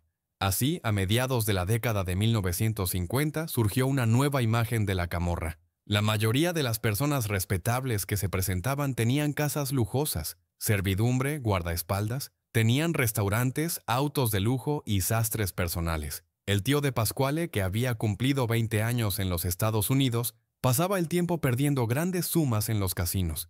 Y el asesino de Pasquale era hijo del exalcalde de su ciudad y llevaba una actividad completamente legal en varias ciudades de Italia. Pupeta finalmente fue condenada a 18 años por asesinato premeditado de Big Tony. Sobre ella se rodarán varias películas, y en la década de 1980 será interpretada por la nieta de Mussolini. Así, en la década de 1950, los camorristas aún no habían acumulado suficiente dinero, ni obtenido la influencia necesaria para regular algo más que los precios de las patatas. Era un negocio sin oficinas, basado únicamente en acuerdos verbales, pero las operaciones de la Camorra ya eran a gran escala y, como en el siglo anterior, no habrían podido desarrollarse sin alguna protección política. Paralelamente, en este periodo, los camorristas urbanos comenzaron a fortalecer gradualmente su influencia en el contrabando. En 1961, el puerto franco de Tánger, en el norte de África, por donde pasaba el principal tráfico de contrabando de tabaco, fue cerrado, y Nápoles se encontró de nuevo como la puerta principal no solo para Italia, sino para Europa. Todavía no había una organización criminal fuerte capaz de sofocar la competencia, y Nápoles fue inmediatamente inundada por flujos de contrabandistas de todo tipo, sicilianos, genoveses, corsos y marselleses. Pero fue precisamente la mafia siciliana la que cambió las reglas del juego del contrabando en general, y para la Camorra en particular. Debido a la alta competencia, ahora solo ganaba quien modernizaba sus esquemas, tenía lazos consolidados con las compañías navieras, lanchas rápidas, y pagaba a los funcionarios en tierra. El contrabando dejó de ser una actividad amateur. Comenzaron guerras por la división de las esferas de influencia. La Camorra en ese momento estaba bajo presión de los sicilianos y los marselleses. Los primeros reclutaban a los mayores camorristas en la mafia y los segundos temían hacer negocios con los napolitanos, que estaban demasiado cerca de los mafiosos. A principios de la década de 1900, después de una larga lucha, los sicilianos expulsaron del mercado a los franceses. Poco antes, Estados Unidos había llevado a cabo con éxito la operación French Connection, que había golpeado duramente a los marselleses, privándolos de sus fábricas de heroína. Así, a mediados de la década de 1960, los italianos se apoderaron definitivamente del mercado napolitano de contrabando y tráfico de drogas. Durante este periodo, entre mafiosos y camorristas se formaron fuertes lazos familiares, basados en matrimonios dinásticos y en el papel de los hijos como compari, padrinos, que en sentido literal se convertían en miembros de la familia. Los grandes contrabandistas napolitanos fueron oficialmente iniciados en la mafia. Al menos 2 familias mafiosas en Campania, que tendrían un papel en el futuro, fueron creadas con la autorización de Palermo. Una de ellas se encontraba en la propia ciudad y estaba agrupada alrededor de la gran familia Sassa o Mozzarella, incluyendo al loco Mike Sassa. La otra estaba basada en Marano, un pequeño pueblo en la periferia norte de Nápoles. Marano era el hogar del hombre que había disparado a Vic Pasquale de Nola en 1955. Los parientes del asesino, los hermanos Valletta, ahora gobernaban la ciudad y habían sido iniciados en la mafia. Así, las nuevas familias mafiosas en Campania heredaron 2 tradiciones criminales principales de Nápoles. El loco Mike Sassa representaba la camorra urbana, renacida del mercado negro durante la Segunda Guerra Mundial. Los hermanos Valletta eran ese tipo de camorristas que se habían ocupado durante mucho tiempo del control de las rutas de suministro, desde las zonas rurales a los mercados urbanos. Por lo tanto, en cierto sentido, la apertura de sucursales mafiosas en Campania fue también un retorno muy significativo al pasado. Por primera vez desde los tiempos de la vieja Sociedad de Honor de Nápoles, una estructura organizativa unificada cubría tanto la camorra urbana como la rural. La expansión del comercio de cigarrillos de contrabando y los estrechos lazos entre el mundo criminal siciliano y napolitano favorecieron a la mafia camorra, y no por primera vez en la historia, el significado mismo de la palabra camorra sufrió una transformación. Antiguamente, si se usaba, se refería a pequeñas bandas locales o redes de contrabandistas o incluso a guapi individuales. Ahora los camorristas eran cada vez más funcionarios de grupos mucho más grandes, con una gama más amplia de actividades criminales y una mayor sofisticación financiera. El éxito fue asombroso. Según una estimación, a finales de la década de 1970, la facturación anual del negocio ilegal de cigarrillos en Campania ascendía a unos 48,6 mil millones de liras. Esto equivale a unos 215 millones de dólares a precios modernos, y el beneficio neto estaba entre los 20 y los 24 mil millones, es decir, 88,106 millones de dólares estadounidenses. En 1977, los Carabinieri encontraron al loco Mike Sassa con un libro contable, según el cual el contrabando de tabaco de la mafia camorra rendía la impresionante cifra de 150 mil millones de liras al año. Se estima que entre 40 y 60 mil personas en la región de Campania encontraron trabajo en el sector del contrabando de tabaco. Pero para los sicilianos, los napolitanos no eran iguales. Si los mafiosos respetaban escrupulosamente todas las leyes, los camorristas, criados en las calles de Nápoles, tenían dificultades para mantener el prestigio de la organización. El loco Mike y los otros contrabandistas napolitanos nunca perdieron su reputación de gente escurridiza en el ambiente mafioso. Según el colaborador de justicia Tommaso Buscetta, tenían una mentalidad de estafadores y eran propensos a hacer trampa. En 1978, el auge del contrabando de tabaco se desaceleró, ya que un acuerdo internacional permitió a las autoridades perseguir a los contrabandistas en aguas internacionales. Ese año, las incautaciones de cigarrillos alcanzaron su punto máximo. Pero en ese momento, el tráfico de contrabando de heroína abrió un nuevo capítulo, más rentable y mucho más controvertido en la historia del mundo criminal italiano. Así, en la década que transcurrió desde 1970 hasta principios de los años 80, se produjeron cambios globales en la estructura organizativa de la camorra. En primer lugar, se mantuvo la división entre camorra urbana y rural, que operaban en paralelo, pero aún así, de manera conjunta.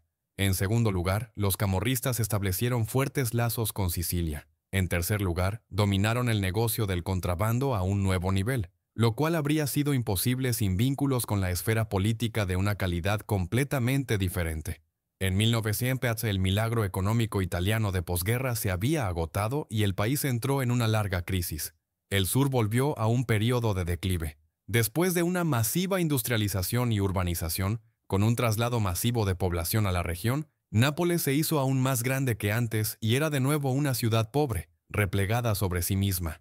Cada año allí estallaban epidemias de hepatitis y en 1973 incluso de cólera. El desempleo crecía, así como la desconfianza de la población en el gobierno. El poder en ese momento era un típico sistema intrincado en el que las decisiones eran tomadas por diputados de diferentes facciones, la principal de las cuales era la democracia cristiana.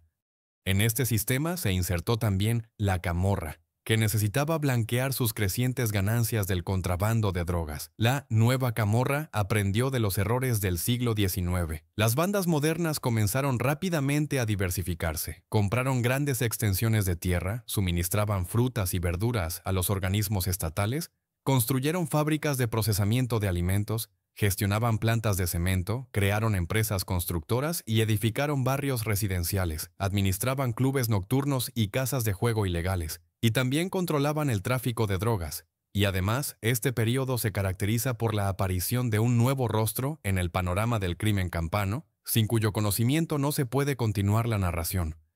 Se trata de Raffaele Cutolo, fundador y líder de la nueva Camorra Organizzata, en que es quizás la organización criminal más grande en la historia de Italia. De ahora en adelante la llamaré simplemente NCO. Según las estimaciones de la policía, en el punto álgido de su desarrollo en 1980, la NCO contaba con 7.000 miembros. Cutolo ha pasado casi toda su vida tras las rejas. Su carrera carcelaria comenzó en 1963, cuando a los 21 años fue condenado a 24 años de prisión por disparar a un hombre. Cutolo casi atropella a 4 mujeres, frenando en el último momento. Un bombero que pasaba intervino para defenderlas y Cutolo le disparó. Un agravante fue que Cutolo pertenecía a una familia camorrista conocida en el barrio, aunque no era adinerada. Desde Poggioreale fue enviado a la infame cárcel de Poggio Reale, y fue allí donde Cutolo desarrolló su idea para una organización criminal a gran escala. En 1978 fue trasladado de Poggioreale a un hospital psiquiátrico y, después de poco más de un mes, escapó derribando el muro del hospital con dinamita y regresando a la libertad. Sin embargo, a finales de la década de 1970 volvió de nuevo tras las rejas, continuando al frente de su organización directamente desde la prisión. Cutolo empleó métodos infalibles utilizados por la camorra carcelaria del siglo XIX. Apodado el profesor, durante su detención leyó todos los libros disponibles sobre la vieja camorra. En esencia, Cutolo ofreció a la juventud perdida de una Nápoles deprimida, que se agrupaba en bandas, lo mismo que ofrecían sus predecesores, sentirse parte de un sistema. Pero este se basaba, naturalmente, en la amistad y el honor. Muchos de los rituales los tomó prestados de los miembros de la 'Ndrangheta, que estaban encerrados con él y conservaban las tradiciones del pasado. Ya que la 'Ndrangheta, como recordarán, en su momento formó parte de la vieja camorra carcelaria y también descendía de uno de los 3 hermanos españoles. En la NCO existía un auténtico culto a la personalidad del profesor que él hábilmente mantenía. Cutolo escribía poemas y ensayos sencillos en los que reflexionaba sobre el honor, la amistad y la muerte, y romantizaba la imagen de la muerte heroica por una causa común. Y de hecho, en el periodo de máximo esplendor de la NCO, miles de sus soldados lo seguirían a la muerte sin dudarlo. Los participantes de la organización de Cutolo se denominaban sottufficiali, suboficiales. La NCO se dedicaba a todo tipo de actividades ilegales, desde el tráfico de drogas y el robo de camiones hasta el desvío de subsidios agrícolas de la Comunidad Económica Europea y la infiltración en proyectos de construcción estatales. Pero el principal instrumento de influencia seguía siendo la extorsión, el racket. El racket de Cutolo estaba gestionado por personas de confianza, incluida su hermana mayor Rosetta, que era una de las mujeres jefes más influyentes de la camorra. En 1978, Cutolo envió a sus suboficiales a una batalla que se transformó en la guerra más sangrienta en la historia del mundo criminal de Nápoles, la guerra contra la mafia siciliana. Después de su sonada fuga del hospital psiquiátrico, el profesor reclutó a otros cientos de jóvenes seguidores, reorganizó la estructura, fortaleció significativamente el sistema de extorsión e impuso a todas las demás organizaciones camorristas que pagaran un impuesto de 20.000 liras por cada caja de cigarrillos de contrabando descargada en la región. Esto significaba solo una cosa: Él aspiraba a convertirse en el soberano absoluto de todo el mundo criminal campano. Y todo esto, al estilo del profesor, estaba en línea con la tradición de la Sociedad de Honor Napolitana. La NCO debía liderar una cruzada para liberar la región de la influencia siciliana. Los sicilianos, con su mafia, eran un obstáculo en el camino del bienestar. La nueva familia, NF, fue formada primero por los clanes mafiosos que se unieron para resistir a Cutolo. Luego se les unieron los clanes camorristas. Así comenzó una guerra a gran escala entre dos campos armados, NF y NCO. Las dimensiones de los ejércitos eran absolutamente sin precedentes en toda la larga historia del crimen organizado campano, así como fue sin precedentes la magnitud del derramamiento de sangre. Alrededor de 1.000 personas murieron en 5 años. La batalla en Campania a principios de la década de 1980 fue muy confusa, porque la NF era una alianza libre, no una organización unitaria. Sobre ella actuaban muchos factores. Algunos participantes salían del juego, hacían alianzas, se disolvían, morían, y desde el exterior la mafia los presionaba. La estructura de la NF puede atribuirse generalmente a sus dos participantes centrales. Los clanes Giuliano y Valletta, que representaban dos tipos de gestión de los asuntos camorristas característicos aún hoy. Los Giuliano, residentes en una lujosa casa en Via Forzella, en el centro de Nápoles, eran amantes del lujo ostentoso, que hunde sus raíces en los chalecos de terciopelo y las cadenas de oro de sus ancestros. La carrera de la familia comenzó en los mercados negros de posguerra. Sus métodos de ganancia eran urbanos: apuestas, boletos del Napoli, tráfico de drogas, robos, producción de falsificaciones y protección de todo tipo posible. La zona al norte de la ciudad era el hogar de un grupo de camorristas más tranquilos, que también pasó a formar parte de la NF. Era Marano, un pequeño centro agrícola elegido desde hacía tiempo por la camorra. Precisamente de allí, como recordarán, provenía el asesino de Vic Pasquale de Nola. Sus parientes, Lorenzo, Gaetano, Ángela y Ciro Valletta, se habían hecho fabulosamente ricos durante el auge del contrabando de tabaco. Su granja, rodeada de árboles, fue el lugar de todos los encuentros más importantes durante la guerra entre Cutolo y la NF. Los Valletta preferían una imagen pública sobria, su riqueza era enorme y se balanceaba en el límite entre los negocios legítimos y la criminalidad. El clan ganaba con la construcción y el contrabando, la propiedad y la extorsión, la agricultura y el fraude. Así la NF reflejaba toda la diversidad tradicional del crimen organizado de Nápoles. En 1980 se produjo otro evento crucial en la historia de la camorra moderna: el terremoto del 23 de noviembre, cuyo epicentro se encontraba en las montañas al este de Nápoles, en Campania. Murieron casi 3.000 personas. Este trágico acontecimiento fue un verdadero punto de inflexión para la camorra, y en particular para la organización de Raffaele Cutolo. Esto se debió en gran parte a la peculiar naturaleza de su relación con la clase política italiana. El motivo más típico de la social italiana era la distribución de numerosos subsidios, pensiones y contratos al sur. En lugar de resolver globalmente los problemas de vivienda y las necesidades de los ciudadanos, todos estos fondos se dispersaban entre la red de corrupción, y para las cuestiones verdaderamente serias que requerían inversiones de dinero, quedaba muy poco. El terremoto puso al descubierto las enfermedades de Campania. Los prestigiosos edificios nuevos construidos con el dinero del gobierno central se derrumbaron como castillos de naipes. Toda un ala de uno de los hospitales estatales en el pueblo de Sant'Angelo dei Lombardi se vino abajo, causando la muerte de decenas de personas. Era evidente que, en este como en muchos otros casos, la distribución de contratos y puestos de trabajo a las personas adecuadas era más prioritaria que la construcción de un edificio sólido según todas las reglas. Para la reconstrucción después del terremoto, a Campania afluyeron ríos de financiación. Políticos codiciosos se apresuraron a sacar provecho. El número de consejos municipales para la reconstrucción creció constantemente, así como el número de edificios en ruinas.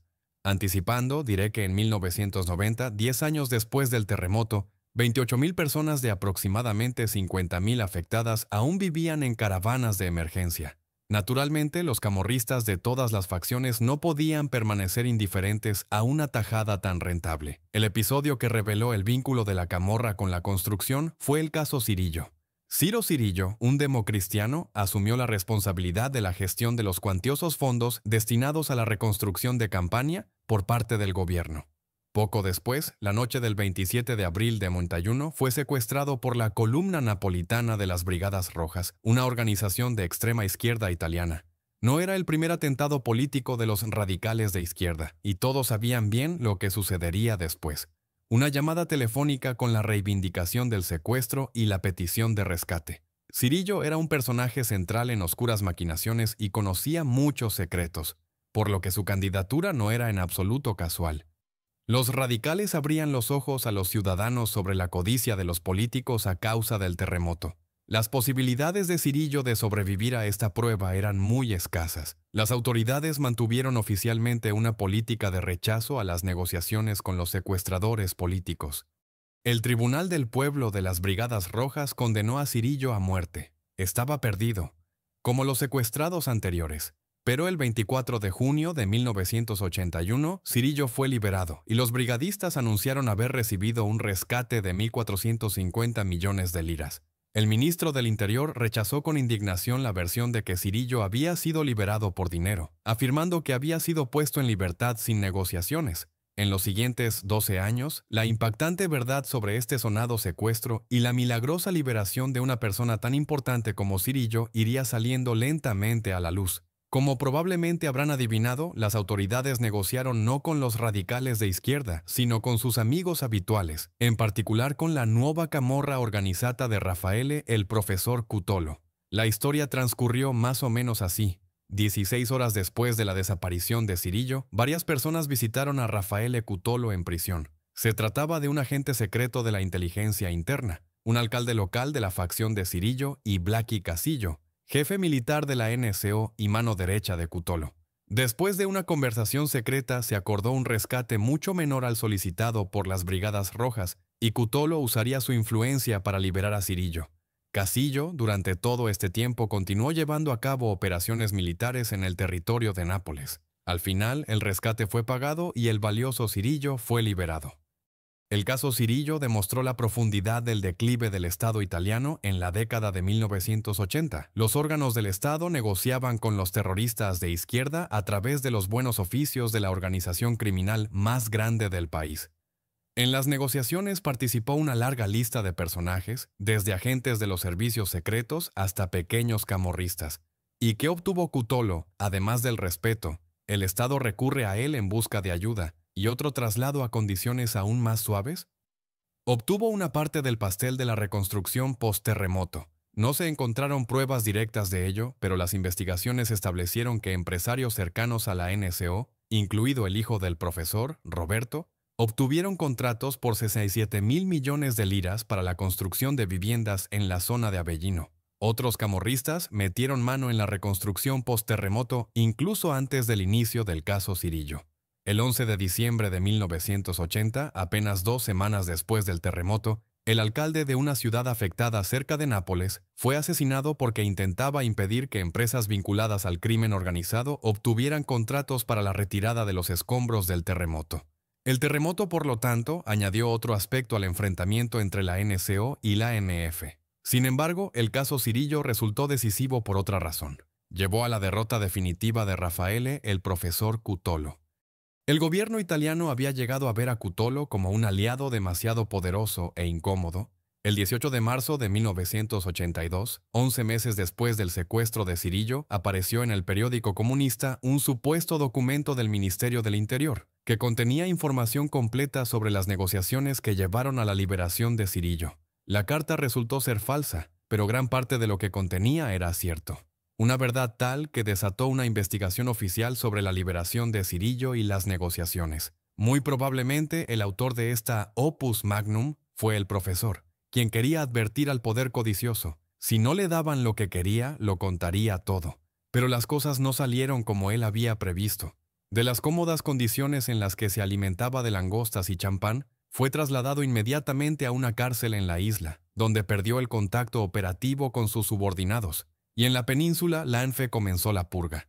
Primero eliminaron al empresario de la construcción que gestionaba el ala económica de la NSO. Luego golpearon al insustituible Blackie Casillo, el jefe militar de Cutolo. En enero de 93, Casillo fue destrozado por la explosión de un coche bomba en Roma. Estas acciones de la NF tenían un doble significado. Primero, demostrar a Cutolo que el gobierno ya no lo necesitaba. Segundo, poner fin a las aspiraciones del profesor de unificar todas las bandas camorristas. Aunque el propio profesor no podía saber que su caída significaba el fin de la nueva Camorra Organizzata, su propia influencia en el desarrollo de la camorra es difícil de sobreestimar. Bajo su reinado, la camorra alcanzó un nivel de riqueza e influencia comparable a las organizaciones de Calabria y Sicilia. El profesor fue una de las razones principales por las que Italia asistió al surgimiento de dos organizaciones criminales completamente nuevas, la Nuova Famiglia, en forma de clanes unificados. Obtenida la región en sus manos, comenzaron inmediatamente las luchas internas y los primeros enfrentamientos se produjeron en Marano, en la casa del clan Valletta. El 10 de junio de 1984, 4 coches se lanzaron por el centro de Marano, disparándose violentamente entre sí con ametralladoras y pistolas. Un transeúnte resultó muerto. Los carabinieri, siguiendo el rastro de los coches, llegaron a Laja de los Valletta. La casa estaba acribillada a balazos. El ataque fue liderado por Antonio Bardellino, un conocido jefe camorrista. Bardellino era un militante exitoso del clan Valletta, pero durante la guerra con la NSO, sus puntos de vista se habían dividido. Por insistencia de la mafia, los Valletta no se habían entrometido activamente en la lucha contra el profesor, mientras que el grupo de Bardellino había sufrido el golpe principal. La intención de los Valletta era esperar a que el profesor y Bardellino se aniquilaran mutuamente, ofreciéndoles la oportunidad de limpiar la situación. Cuando Bardellino comprendió que la guerra con los Valletta era inevitable, regresó a casa desde su base de tráfico de drogas en México expresamente para liderar a sus hombres en este ataque. Y después del éxito regresó, dejando la campaña contra los Valletta en manos de su principal aliado, Carmine Alfieri, conocido simplemente como Mr. Male, el señor malo. Alfieri era originario de Nola y al principio de la guerra había sido invitado a unirse a la nueva Camorra Organizzata. Cuando se negó, el profesor le mató al hermano. Después de esto, Mr. Malo unió fuerzas con la Nuova Famiglia. Alfieri resultó ser aún más despiadado que Bardellino. Su primer gran ataque a los aliados de los Valletta se convirtió en uno de los asesinatos más brutales en la historia de las bandas italianas. A finales de agosto de 1084, en una calle central cerca de Ottaviano, se detuvo un autobús turístico destartalado del que bajaron 14 asesinos armados con metralletas, escopetas y pistolas. Bajaron tranquilamente los escalones del autobús y comenzaron a disparar a los hombres que jugaban a las cartas. 8 personas murieron. El club, como se descubrió, era un lugar de encuentro habitual de los aliados locales de los Valletta, el clan Galasso, cuyo líder era otro camorrista iniciado en la mafia. Este fue un golpe al prestigio de los mafiosos tan doloroso que muchos sicilianos se apresuraron a cerrar sus negocios en Campania. La guerra contra los Valletta convirtió a Mr. Malo Alfieri en el camorrista más poderoso de Campania, pero él había aprendido las lecciones de ambas partes, tanto de los sicilianos como del profesor, y no buscó imponer un control centralizado y un culto a la personalidad. La camorra bajo Alfieri se convirtió en una confederación y, como explicó más tarde su capo, todos permanecían autónomos. No éramos como la mafia siciliana. Cada grupo tenía su jefe y podía actuar como fuera ventajoso para sus negocios. El poder de Alfieri garantizó un cierto equilibrio en el inestable ambiente cámpano. Aunque el mapa del crimen organizado en la región se volvió más fragmentado, en 1983 existían 12 organizaciones camorristas en Campania. 5 años después, en 1988, eran 32. Sin embargo, la fragmentación de algunos clanes de la camorra a mediados de la década de 1980 no significó que la camorra en general se hubiera vuelto menos poderosa. Al contrario, tal fragmentación territorial ayudó a los camorristas a penetrar más profundamente en los sistemas políticos y económicos. En 1987, Italia entró en otro periodo de bienestar económico y estaba experimentando un auge del consumo. Pero esto, por un lado. Por otro, la evasión fiscal estaba ampliamente extendida y en el sur, como siempre, persistían los problemas crónicos de ineficacia administrativa, baja cualificación y educación, así como la falta de inversiones internas. Los negocios no regulados y no gravados estaban por todas partes. La deuda pública italiana crecía inexorablemente en la década de 1980. Aunque el sur no era en absoluto la única región responsable de ello, los principales culpables de la deuda eran los sospechosos habituales, el Estado y el sistema político que debía gobernarlo. Los viejos vicios de la política, nepotismo y clientelismo, se intensificaron en la década de 1980, en parte porque había menos restricciones. Las interminables luchas partidistas por puestos de prestigio ralentizaban el poder ejecutivo. Apareció una nueva generación de empresarios políticos. Para tales políticos, los camorristas eran solo otra facción cuyo apoyo podía asegurarse en la lucha por la monopolización de los recursos estatales. El crimen organizado se convirtió en un aliado indispensable, y el límite entre los negocios criminales y legales nunca había sido tan tenue. Esto se hizo particularmente evidente en el infame sector de la construcción, en el que cada gran clan tenía inversiones en forma de rentables fábricas de cemento. El pago de sobornos se convirtió en una rutina, así como la asignación de grandes subcontratos. Ciudades enteras fueron reconstruidas sin licencia de obras. Nápoles, según un informe de una investigación parlamentaria, se transformó en una megalópolis que solo puede compararse con algunas megalópolis de Sudamérica o del sudeste asiático. Es inhabitable e imposible de transitar. Las casas construidas de esta manera tienen un potencial destructivo a largo plazo, pero sus desafortunados habitantes o las empresas que operan en el territorio de la construcción ilegal dependen completamente de la benevolencia de aquellos a quienes pertenecen estos edificios. Por ejemplo, el control territorial de Alfieri alrededor de su ciudad natal de Nola era tan indiscutible que nadie soñaba con cerrar un contrato si no era a través de sus buenas manos. Todos los bienes del moderno imperio criminal pasaban por las manos de Alfieri: sobornos y votos, droga y cemento, contratos y armas. Y de estas bandas había 32 en toda Campania. En 1990 este número había ascendido a 108. Según las estimaciones más recientes, en Campania todavía existen unas 100 grandes organizaciones criminales, donde la actividad criminal ha adquirido un carácter duradero pero inestable. Los clanes de la Camorra van y vienen, se fusionan y se disuelven, luchan y establecen alianzas. El aumento de la violencia es una consecuencia inevitable de esta inestabilidad fundamental. La Camorra sigue matando a más personas que la mafia siciliana o la 'ndrangheta.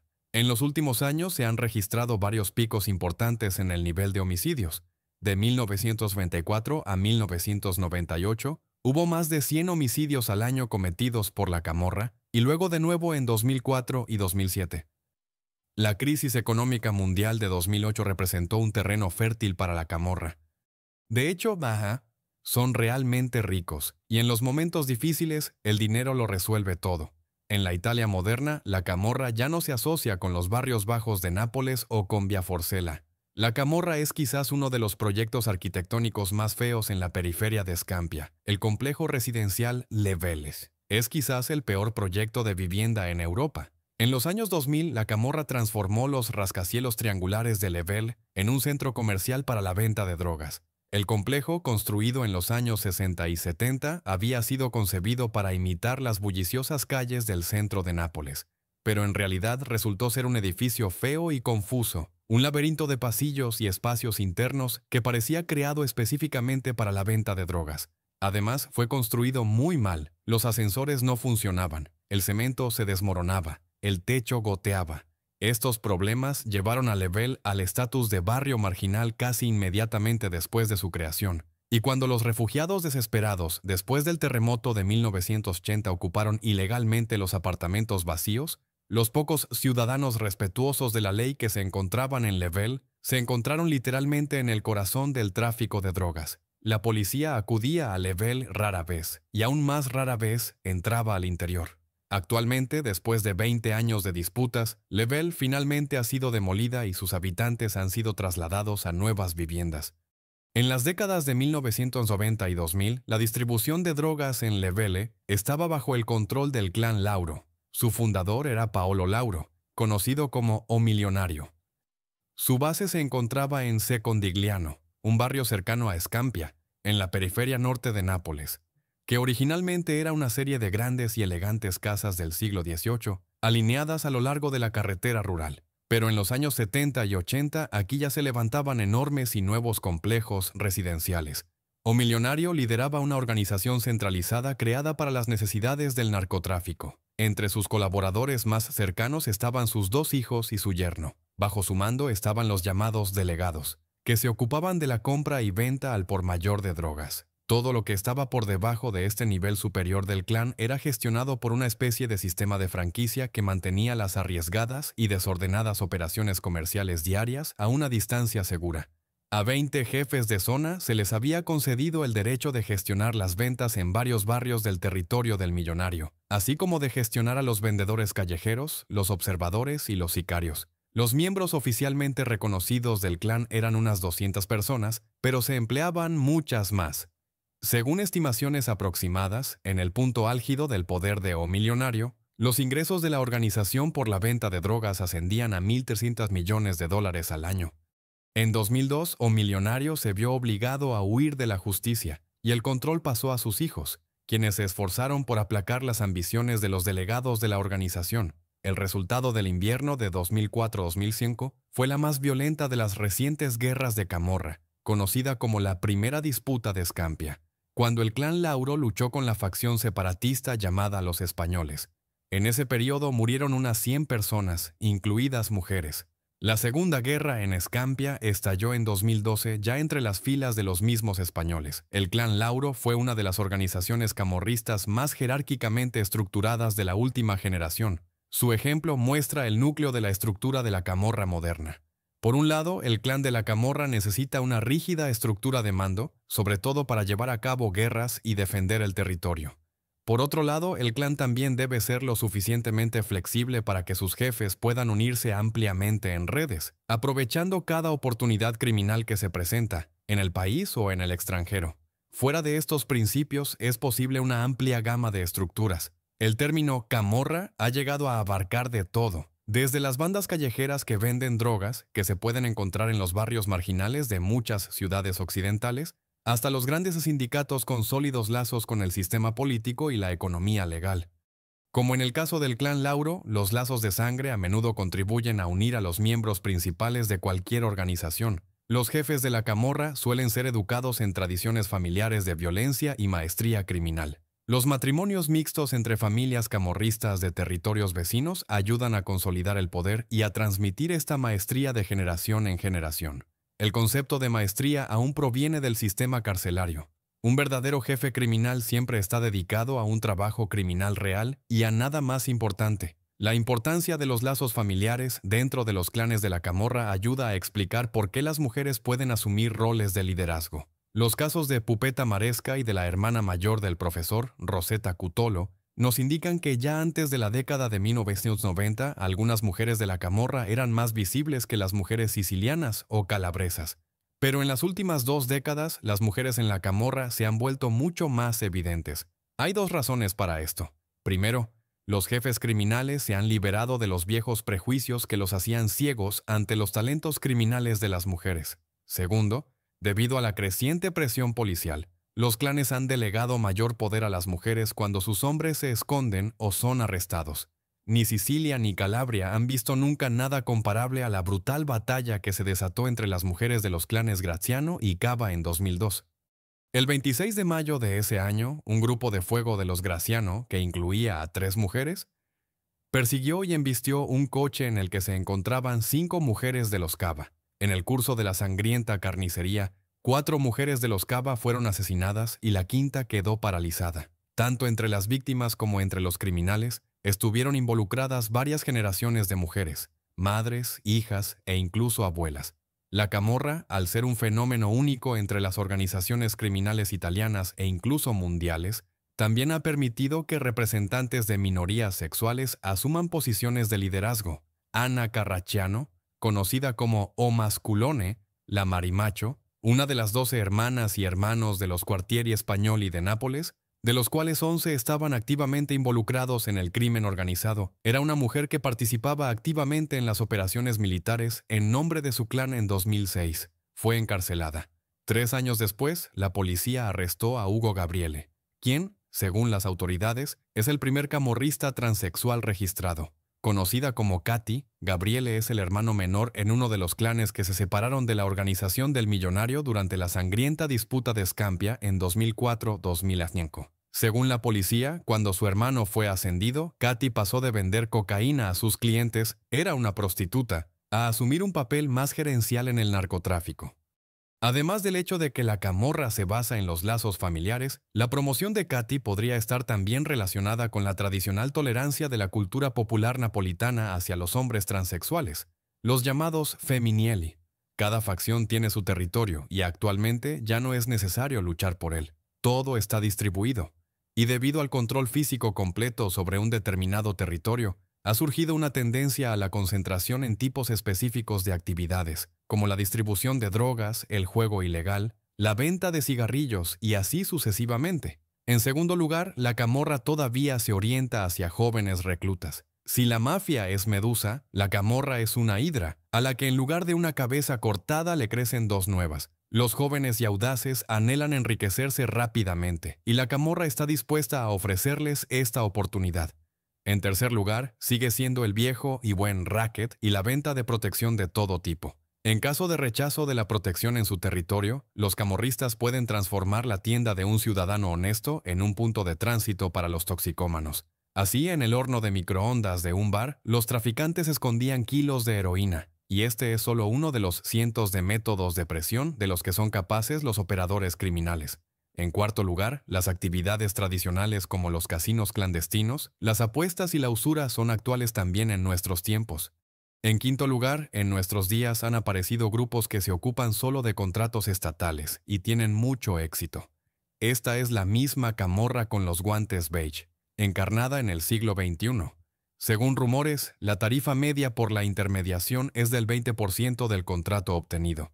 Y por supuesto, la mayor fuente de ganancias es la participación de la camorra en la red internacional del narcotráfico, para cuya narración sería necesario grabar un video aparte. Uno de los métodos específicos de la camorra para el tráfico de drogas, a diferencia de todos los demás grandes grupos criminales, es el uso de familias enteras en su red de distribución. Los adultos suelen acordar el precio y recibir el dinero, mientras que sus hijos menores entregan la mercancía. El crecimiento del tráfico de drogas, el lavado de dinero y el rápido aumento general de la fuerza de la camorra en los últimos años han llevado a una mayor presencia de la camorra en el extranjero. En las últimas 2 décadas, los sistemas económicos y políticos mundiales se han vuelto mucho más internacionales e integrados en un sistema común, y las acciones de los mayores criminales se han vuelto, en consecuencia, mucho más integradas, adaptándose a las condiciones cambiantes. Considerando la compleja naturaleza internacional del tráfico de drogas y el lavado de dinero, un criminal de alto nivel que opera solo en un país probablemente será expulsado por criminales que buscan utilizar recursos y oportunidades a escala global. El poder económico y social de la camorra significa que genera enormes ganancias, blanqueando grandes sumas de dinero en la economía legal y proporcionando, directa o indirectamente, trabajo y sustento a 500.000 de personas.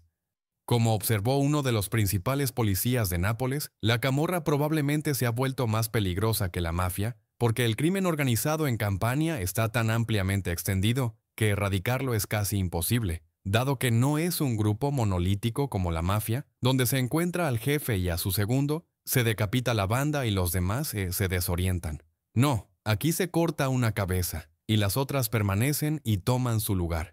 Es evidente que la creación de tal poder nunca podría haberse logrado sin el apoyo o la connivencia de los políticos locales, precisamente aquellas personas a quienes se confía la solución del problema del crimen organizado. Y sin duda, ningún relato sobre la camorra moderna estaría completo sin una visita a la vasta y fértil llanura al norte de la ciudad, a veces llamada Tierra de Labor, que ha sido escenario de algunos de los eventos más importantes en la historia del crimen organizado campano en los últimos 150 años. Y ahora, lo que alguna vez fue una tierra fértil y hermosa, se ha convertido en una verdadera Chernobyl italiana. En 1994, cuando en Italia nació la Segunda República, Nápoles y Campania estaban en medio de una crisis de residuos. Los vertederos estaban abarrotados y las personas que vivían en las cercanías comenzaron a enfermar. El gobierno nombró una comisión para resolver el problema, pero comenzaron las dilaciones. En 1996 se decidió otorgar a la Comisión de Residuos los poderes para eludir las restricciones normales de planificación y el control de las autoridades locales para implementar el plan. Sobre el papel, el plan parecía impecable. Clasificación y eliminación gradual de residuos mediante la recolección, separación para la eliminación de sustancias peligrosas, trituración y compactación en las llamadas ecobolas para ser utilizadas como combustible.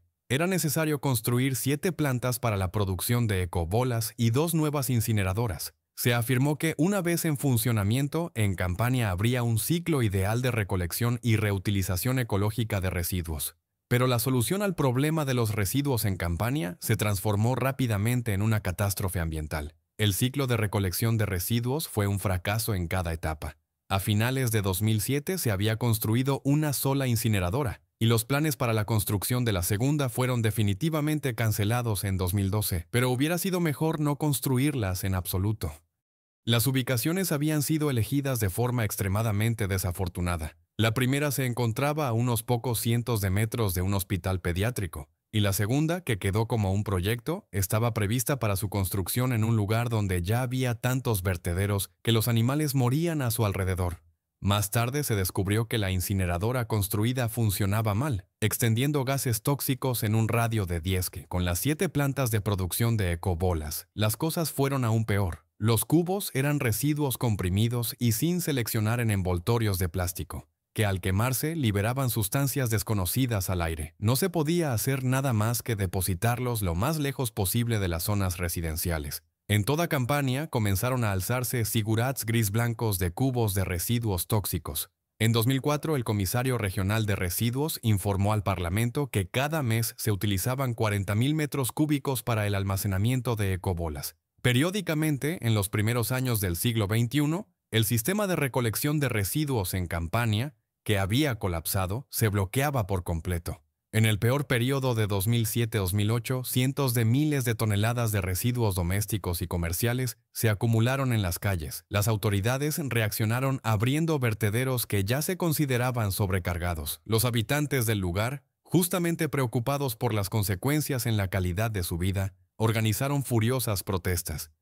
Las cámaras de todo el mundo transmitían fotografías tanto de las montañas de residuos como de las protestas, causando un daño incalculable a la reputación de Nápoles, Campania e Italia.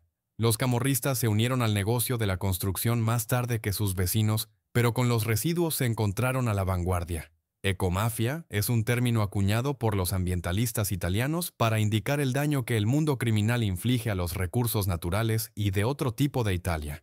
Desde la construcción ilegal hasta el comercio de tesoros arquitectónicos, el sector de los residuos es una actividad más rentable de la ecomafia y una de las mayores direcciones de crecimiento del emprendimiento criminal en las últimas 2 décadas. El fracaso de la reforma de los residuos es enteramente culpa suya. La camorra se ha infiltrado en el sistema de eliminación de residuos de varias maneras y en todos los niveles, desde las centrales de recolección hasta las protestas sobre la organización de los vertederos. Quien no estaba de acuerdo era eliminado. A los camorristas solo les interesaban las ganancias, no pensaban en las consecuencias. Cada eslabón de la cadena de recolección y eliminación ya estaba en apuros, y la monopolización de este sector por parte de la camorra ha agravado la situación hasta el punto de que todo dejó de funcionar. La recolección y eliminación de residuos se ha transformado en un debate infinito entre las estructuras estatales sobre quién tiene la culpa y qué hacer. Pero el aspecto más alarmante no eran ni siquiera las ecobolas o los vertederos no autorizados.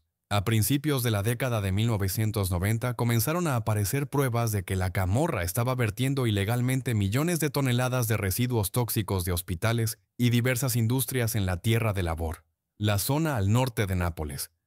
Entre los venenos descubiertos se encontraban amianto, arsénico, plomo y cadmio.